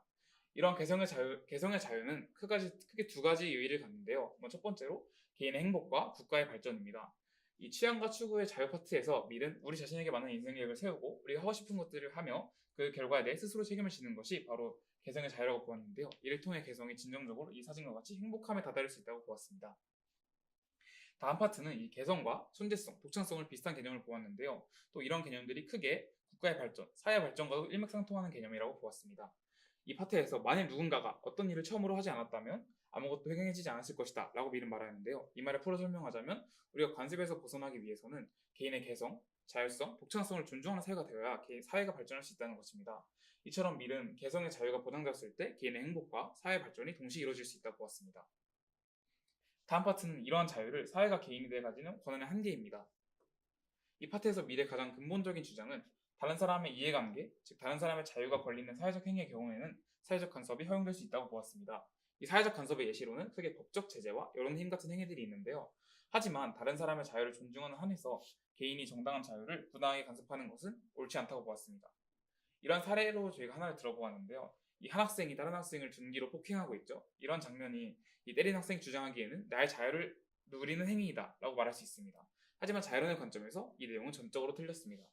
이 행위에서 이 학생도 자유를 가지고 있고 이 학생이 맞지 않을 자유를 이 학생이 침해하고 있기 때문에 이 행위는 사회적으로 규제되어야 하는 것인데요. 그 방법으로는 아까 말씀드렸던 법적 제재와 여론의 힘 같은 것이 있을 것입니다. 이렇게 이론에 대해서 잘 살펴보았는데요. 마지막 파트 5장에서는 이런 미리 설명한 이론들을 현실에 적용하는 사례를 보여주고 있습니다. 밀은 이 자신이 말한 근본 주장인 개인 자신에게만 관계되는 문제에 대해서는 개인의 자유가 보장되어야 한다는 주장을 여러 가지 사례에 대해 설명하고 있는데요. 독약 판매 규제, 가장의 의무, 결혼 계약, 노예 계약 같은 당시에 큰 화제였던 사례들에 이 자신의 이론을 접목시켜 보고 있습니다. 또한 이 파트에서 밀은 후대에서도 이러한 자유에 대한 주장, 논의가 계속 이루어졌으면 좋겠다고 이야기하였는데요. 그래서 저희가 이러한 점을 학교 생활에도 적용해 볼 수 있지 않을까라고 고민해 보게 되었습니다. 학교는 이렇게 하나의 작은 사회입니다. 이러한 과정에서 학생과 학교의 개인들, 즉 부모님과 선생님들은 작은 국민이고 또한 규정 같은 것이 이들을 제재할 수 있습니다. 이런 과정에서 자유론에 따라 재설계한 저희 대원역의 모습은 어떨지 저희 희진이가 같이 설명해 보도록 하겠습니다. 따라서 저희는 이 책의 2장, 3장, 4장을 바탕으로 저희 학교를 어떻게 더 자유롭게 만들 수 있을지 설계해봤습니다.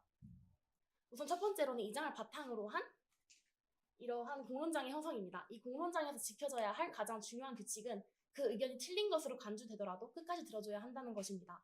이 공론장은 2학년 사회문제 탐구 토론 수업과 가장 유사하게 진행이 되고 또한 그와 동시에 실시간으로 익명으로 채팅이 진행됩니다.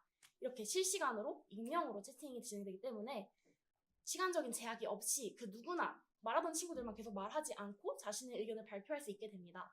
따라서 저희는 모든 의견을 들어야 하기 때문에 학생들이 도덕률을 기를 수 있도록 조기 훈련을 할 수 있고 또한 모든 사람들이 자신의 의견을 말할 수 있게 되기 때문에 정신적인 행복을 성취할 수 있게 될 것이라고 기대했습니다.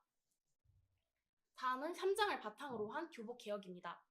이 교복개혁은 2가지의 측면으로 나눠서 위클리 사복데이와 풀 사복데이로 나누어서 생각을 해봤는데 우선 위클리 사복데이는 저희가 야자를 하지 않는 수요일마다 대원외고 학생으로서 최소한의 소속감만 느낄 수 있는 그런 반팔과 후드 집업만 입으면 다른 옷은 마음껏 입어도 허용하는 그런 날을 만들었고 또한 풀 사복데이는 그 한 달에 한 번 4일마다 풀 사복을 입을 수 있는 날을 마련했습니다. 이런 식으로 함지석 군과 같이 사복을 입어도 되고 여기 김윤서 양과 같이 자신의 개성을 마음껏 표출할 수 있게 했습니다.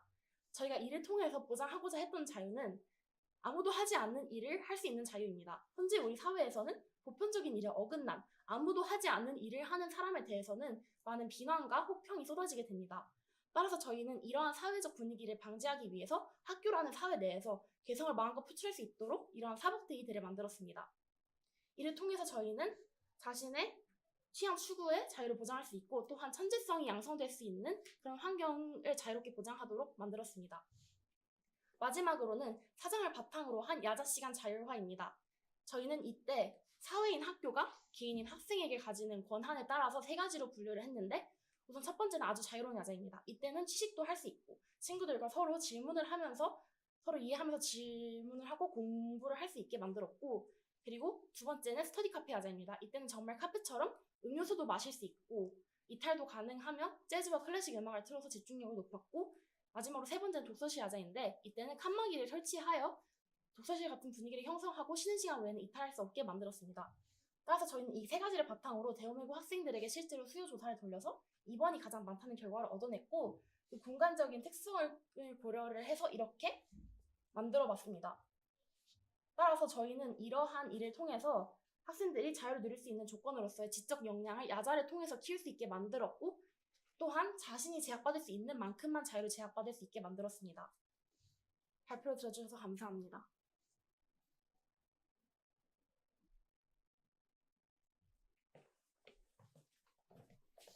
둘, 셋. 안녕하세요. 마음을 읽다 조입니다.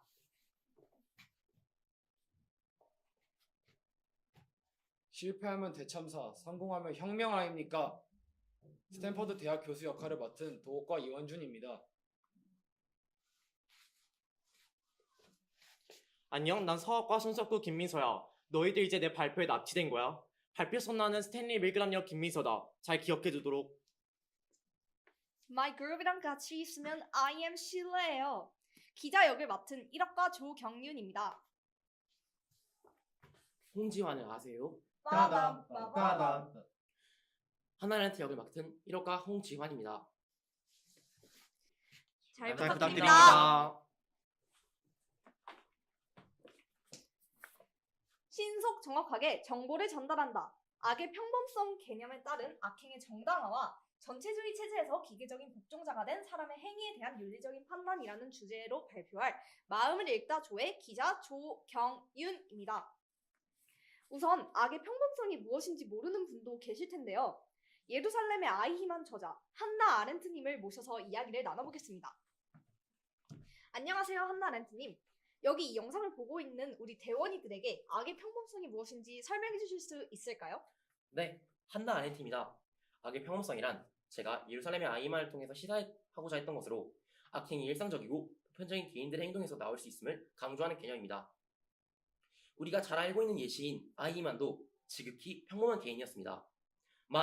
결론적으로 그의 행동은 전체주의 사상에 의해 자기 판단력을 상실하고 명령에 따르는 기계적인 복종의 결과로 나타났지요. 즉, 악의 평범성은 우리는 모두가 특정한 상황에서 비인간적인 행동을 할 수 있다는 것을 경시해서는 안 된다는 강조를 담고 있습니다. 이러한 악의 평범성은 악행의 정당화에 중요한 영향을 미칩니다. 우리는 자주 우리 자신이나 소속된 집단을 옹호하고자 하는 성향을 보입니다. 이로 인해서 비윤리적인 행동을 정당화하려는 경향을 가지고 있기 때문이지요. 그렇군요. 작가님께서 잘 설명해 주셨습니다. 악의 평범성은 한나 아렌트님의 말씀과 같이 여러 가지 문제점이 있습니다. 특히 다음 설명할 스탠퍼드 감옥 실험과 밀그람의 복종 실험은 전체주의 체제에서 개인이 어떻게 기계적으로 복종될 수 있는지를 보여줍니다. 이는 개인이 윤리적 판단이 체제에 의해서 복종으로 이어지는 상황에 대한 사례를 보여주는데요. 스탠퍼드 감옥 실험부터 교수님을 모셔서 한번 설명을 들어보도록 하겠습니다. Hi there, 스탠퍼드 대학 교수입니다. 스탠퍼드 감옥 실험은 스탠퍼드 대학 건물 내에 인공 감옥을 만들어서 진행된 실험인데요. 그곳에서 참가자들이 권한과 권력을 가진 역할인 감옥관과 감옥에서 생활하는 역할인 수감자를 연기하는 실험이었습니다. 실험 초기에는 각자의 역할에 적응되지 않아 부자연스러운 모습을 보였으나 시간이 지날수록 역할에 적응하여 폭력적인 행위까지 강행하는 참가자들 때문에 2주로 계획되었던 실험을 6일 만에 중단했던 기억이 있네요. 그렇군요. 자세한 설명 감사합니다. 앞서 설명한 스탠포드 감옥 실험은 권위 남용이 개인의 행동에 어떤 영향을 미치는지에 대한 경각심을 불러일으켰습니다. 실험 결과는 사회적 상황이 개인의 행동에 큰 영향을 미칠 수 있음을 강조하며 인간 행동에 대한 도덕적, 윤리적 고찰을 촉발하기도 하였습니다. 그럼 다음으로 스탠포드 대학의 심리학자 스탠리 밀그람 선생님께서 진행하셨던 복종 실험의 내용도 들어보려고 하는데요. 밀그람 선생님, 설명 부탁드립니다. 안녕하세요. 복종 실험을 진행했던 스탠리 밀그람이라고 합니다. 복종 실험은 사람들이 권위자의 명령에 따라 어떻게 도덕적으로 의심스러운 행동을 할 수 있는지를 이해하기 위해 설계했던 실험인데요. 일부 실험 참가자들은 선생님이란 역할을 부여받고 교육 실험의 일환으로 학습자라고 불리는 다른 참가자에게 전기 충격을 가하는 역할을 맡았습니다. 선생님은 실험자와 함께 있으면서 학습자가 잘못 대답할 때마다 너무 잔인하게도 전기 충격을 가하는 것을 실험자들에게 명령받았습니다. 선생님 역할 참가자들은 각 레벨마다 학습자가 아픔을 호소하는 목소리를 들었는데요. 근데 여러분, 너무 충격을 받으실 필요는 없습니다. 사실 학습자는 사전에 이미 녹음된 목소리로 대답을 한 것이었고 실제로 전기 충격은 가해지지 않았습니다. 다만 대다수의 역할의 선생님의 실험의 참가자들은 이 사실을 몰랐음에도 불구하고 명령에 따라 충격을 계속하며 실험을 진행하였다고 합니다. 그렇군요. 밀그람 선생님의 말씀에서도 알 수 있듯 이 실험은 권위에 대한 복종의 정도를 보여주는 효과적인 실험이었으며 인간 행동에 대한 심도 있는 논의를 불러일으켰다고 합니다. 이와 같이 감옥 실험과 복종 실험은 전체주의 체제에서 평범했던 개인이 기계적으로 복종하고 윤리적으로 어긋나는 행동을 서슴지 않게 하는 모습을 보여주기도 합니다. 그러나 개인들의 악행이 악의 평범성에 따라 정당화될 수 있을까요? 저희 조는 그렇지 않다고 판단했습니다. 그래서 저희 조는 전체주의 체제에서 기계적인 복종자가 된 사람의 행위에 대해서 윤리적으로 옳지 않다고 판단하고 비판을 진행했습니다. 잠깐! 지금 지루하다고 아이패드 같은 거 하고 있는 거 아니죠? 거의 끝났으니까 끝까지 지켜봐 주세요. 기계적 복종자들은 종종 도덕적 저항이나 비판적 사고의 부재의 특징을 가지고 있고 이는 불의와 탄압이 계속되는 요인으로 작용될 수 있습니다. 즉, 전체주의 체제에서 기계적 복종자가 된 개인들의 행동은 도덕적으로 정당화가 될 수 없고 비판받아야 하는 행동이라고 볼 수 있습니다. 예루살렘의 아이히만 책 일부에는 이런 구절이 있는데요. 이 구절은 아렌트 선생님의 최종적인 의견을 담고 있습니다. 다시 한번 아렌트 선생님을 모셔서 이야기를 들어보도록 할게요. 네, 조경 기자님, 충고, 비판 감사합니다. 제가 쓴 책에는 자신의 개인적인 발전을 도모하는데 각별히 금연한 점을 제외하고 아이만은 어떠한 동기도 갖고 있지 않았다. 그리고 이런 금연성 자체는 결코 범죄가 아니다. 그는 상관을 죽여 그 자리를 차지하려고 살인을 범하려고 하진 않았다. 이 문제는 흔히 하는 말로 하면 그는 단지 자기가 무엇을 하고 있는지 결코 깨닫지 못했을 뿐이다. 그는 어리석지 않았다. 그를 그 시대에 엄청난 범죄를 만든 건 철저한 무사유였다. 이러한 무사유가 인간 속에 존재하는 모든 악을 합친 것보다 더 많은 대표만을 가지고 올 수 있다는 점, 이것이 사실상 예루살렘에서 배울 수 있는 교훈이었다. 라는 구절이 있습니다. 저 하나 아렌트는 예루살렘의 아이만을 집필하며 아이만이 준법과 금연을 철저하게 실천한 관료였던 사실에 주목하였습니다. 아이만은 그저 자신이 받은 지시에 근면하고 성실하게 임했던 것입니다. 그렇다고 이것이 아이만에게 절대로 면죄부를 줄 수 있다는 것은 절대로 아닙니다. 저는 자신의 죄를 부인하고 있는 아이만에게 무사유의 책임이 있다고 생각합니다. 즉, 아무 생각 없이 명령을 이해한 것 자체만으로도 책임이 있다는 뜻입니다. 네. 1억과 차은우, 아렌트 선생님 감사합니다. 우리 모두는 언제든지 아이히만이 될 수 있습니다. 아렌트 작가님은 우리에게 당신은 삶의 사유의 의무를 방기하고 있지 않나? 라는 질문을 던지고 있는데요. 우리 스스로도 일상생활을 살아가면서 위와 같은 질문들을 계속해서 생각해야 윤리적으로, 도덕적으로 살아갈 수 있을 것이라고 생각합니다. 이상으로 발표를 마치겠습니다. 감사합니다.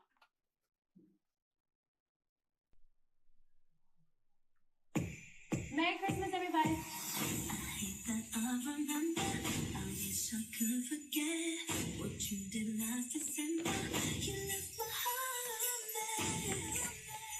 The end.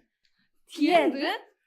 안녕하세요. 저희는 학술심화 독서 노동의 종말에서 팀 이름 The end로 활동하고 이 발표를 준비한 프랑스어과 성현식, 프랑스어과 정세인, 스페인어과 박천석, 일본어과 윤서연입니다. 노동의 종말은 미국의 경제학자 제레미 리프킨이 1995년 쓴 책으로 책에서는 기술 진보와 경영 혁신을 통해 변화하고 있는 노동시장의 패러다임을 다루고 있습니다. 그래서 저희 조 이름이 뭐라고요? 디엔드요. 지금부터 발표를 시작하도록 하겠습니다. 일자리가 사라진다. 어쩌면 이 말은 이제 일상적인 말이 되어버렸을지도 모릅니다. 이러한 노동의 감소는 현재 우리나라만의 문제는 아닙니다. 과거, 현재, 미래라는 시간과 전 세계라는 공간을 모두 아우르는 입체적인 문제입니다. 그렇다면 노동 감소의 그 시작점은 어디라고 할 수 있을까요? 저는 그 원인 중 하나로 리엔지니어링을 꼽고 싶습니다.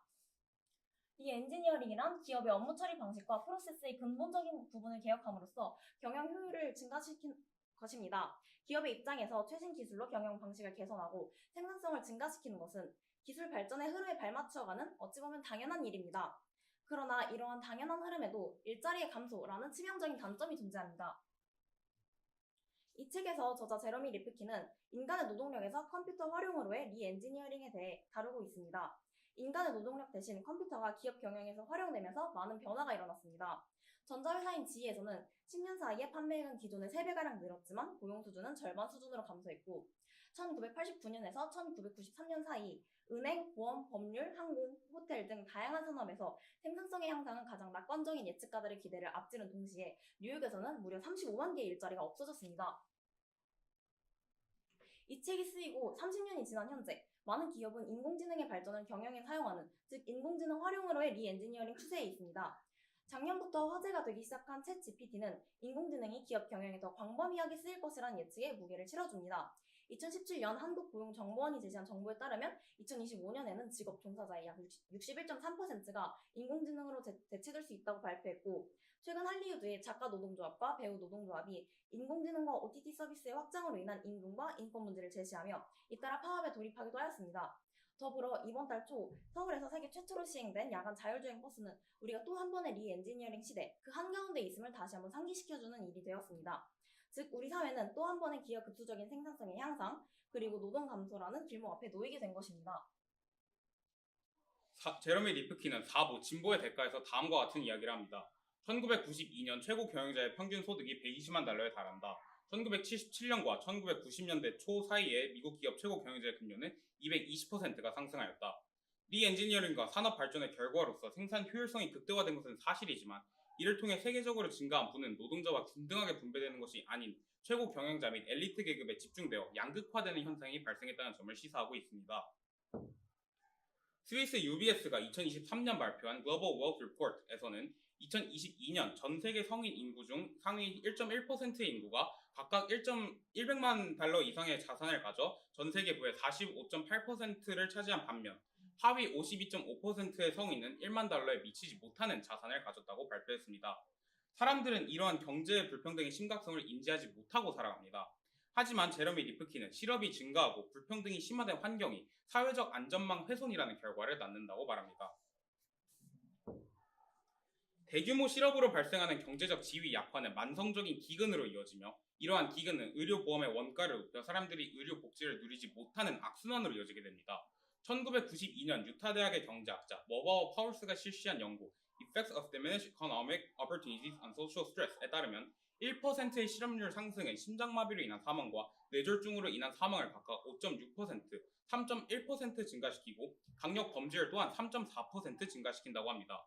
미국 도심 지역에서 실업은 1990년부터 1992년까지 2년 동안 35,307명의 심장마비 사망자와 2,771명의 뇌졸중 사망자를 발생시켰고 62,607건의 강력범죄 또한 실업의 결과로서 발생했다고 합니다.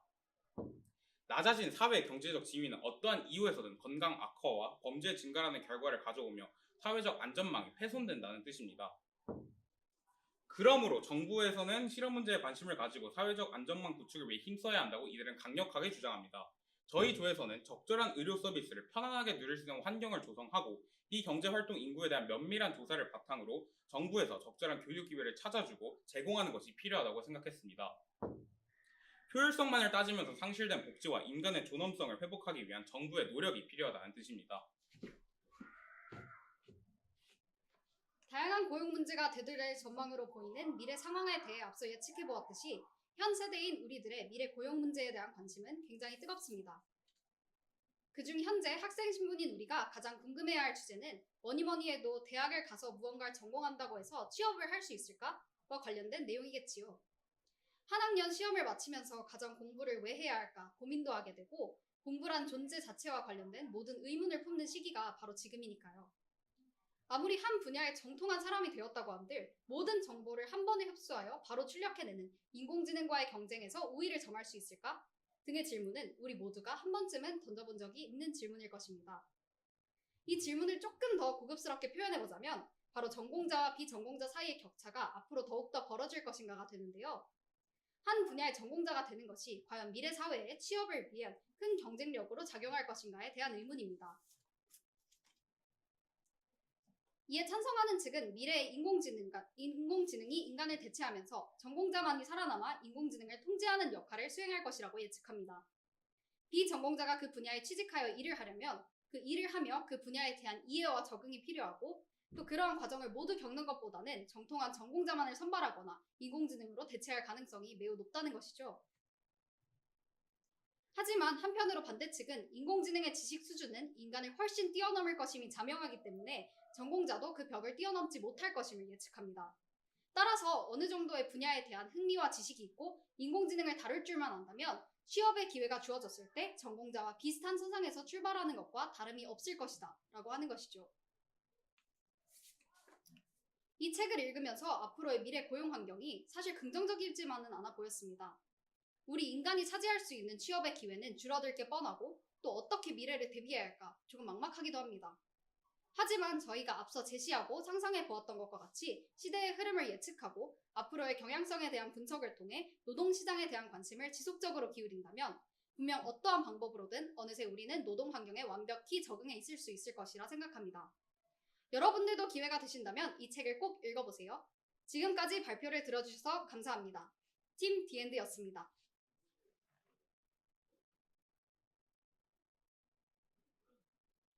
안녕하세요. 책 타인의 고통을 읽고 사진을 통한 의미 전달에서 일어날 수 있는 왜곡에 대해서 발표할 기적의 벽 고지원, 유연석, 이가영, 강동아입니다.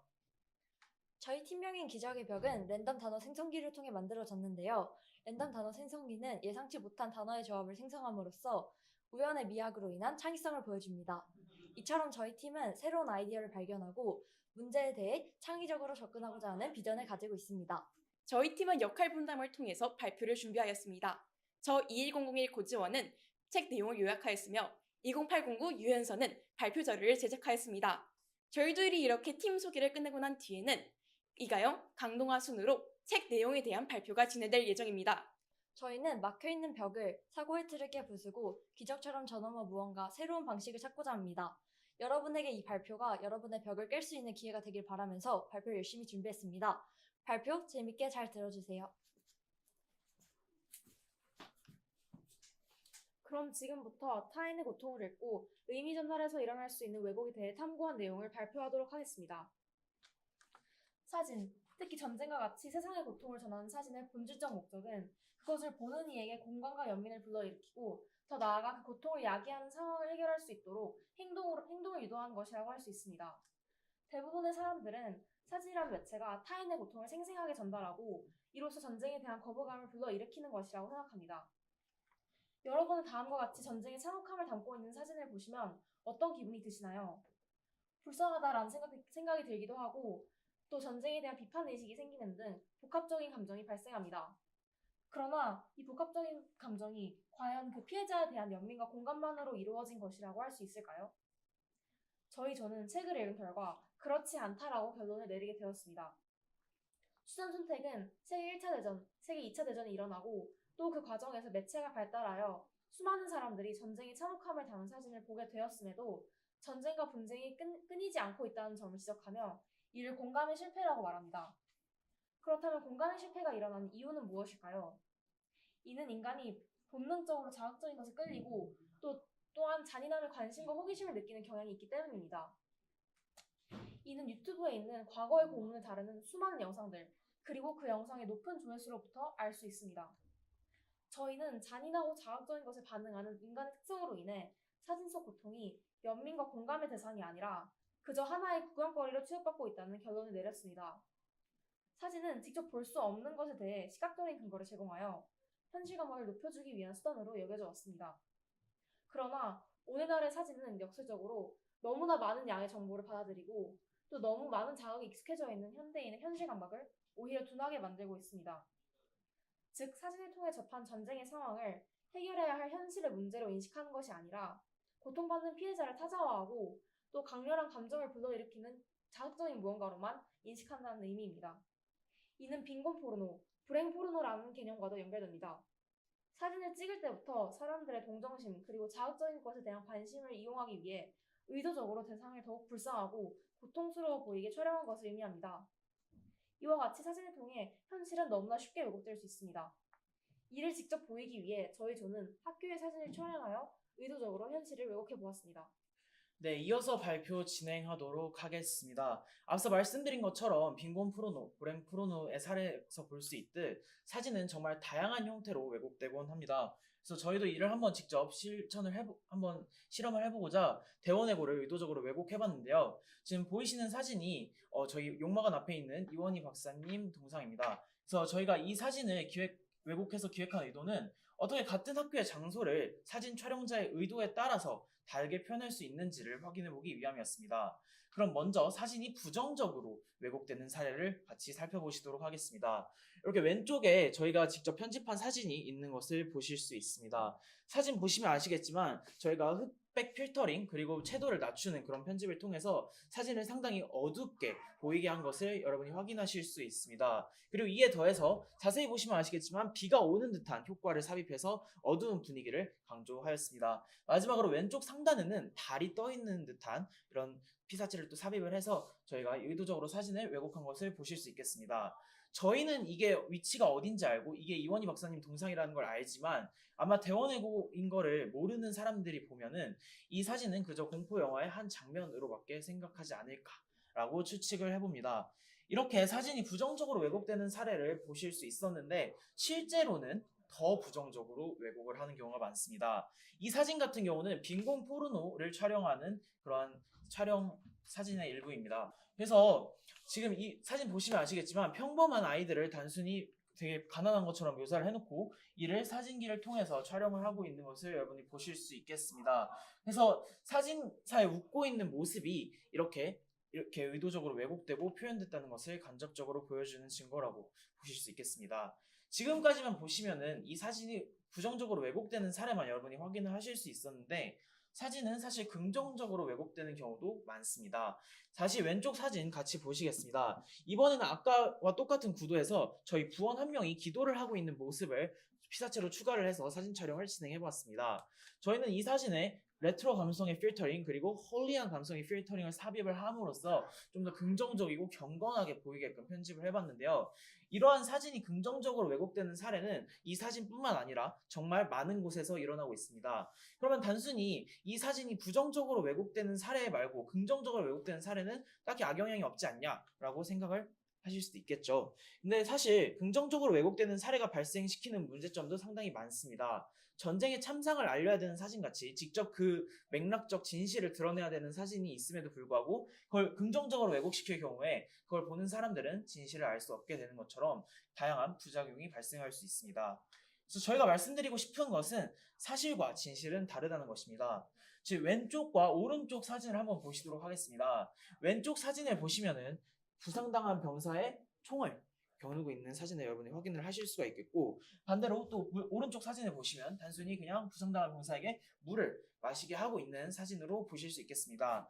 이러한 왼쪽과 오른쪽의 두 사진은 단순히 그 사진이 보여주는 사실에 해당합니다. 하지만 맥락적 진실을 들여다보면은 단순히 그냥 총을 들고 있고 물을 마시는 이러한 사진이 되겠죠. 그래서 저희가 말씀드리고 싶은 것은 사진은 사실을 보여주지만 이걸 바탕으로 맥락적인 진실은 또 다를 수 있다는 것을 저희가 말씀을 드리고 싶습니다. 네, 마지막으로 여러분이 생각해 보았으면 하는 것은 바로 매체가 나아가야 할 방향성에 관한 것입니다. 이렇듯 사진으로 현실이 너무나 쉽게 왜곡되고 또 사진 촬영자의 의도가 완전히 배제된 사진을 촬영하기란 불가능하다면 매체는 어떤 역할을 해야 할까요? 그리고 우리는 매체를 어떻게 활용해야 할까요? 저희가 토론 끝에 내린 결론은 이렇습니다. 어떤 사건을 그 어떤 판단도 하지 않은 채 찍기란 불가능합니다. 따라서 우리는 매체의 객관적 사건 전달 기능에 집착하기보다는 다양한 시선과 관점을 접하고 그것을 비판적으로 수용할 필요가 있습니다. 한 사건에 대한 많은 관점과 의견을 종합적으로 받아들여야 하지만 단순히 사실이 전하는 사실이 아닌 그 사건의 진실을 온전하게 이해할 수 있기 때문입니다. 네, 그래서 저희가 이 책을 읽고 마지막으로 여러분들에게 강조드리고 싶은 사항은 단순히 타인의 고통을 관망하는 것이 아닌 정확히 판단해서 고통에 공감하고 또 이를 해결하기 위해서 직접적으로 행동할 수 있는 저희 대원외고 학생 여러분 모두가 되시면 좋을 것 같습니다. 이상으로 발표 마치도록 하겠습니다. 감사합니다.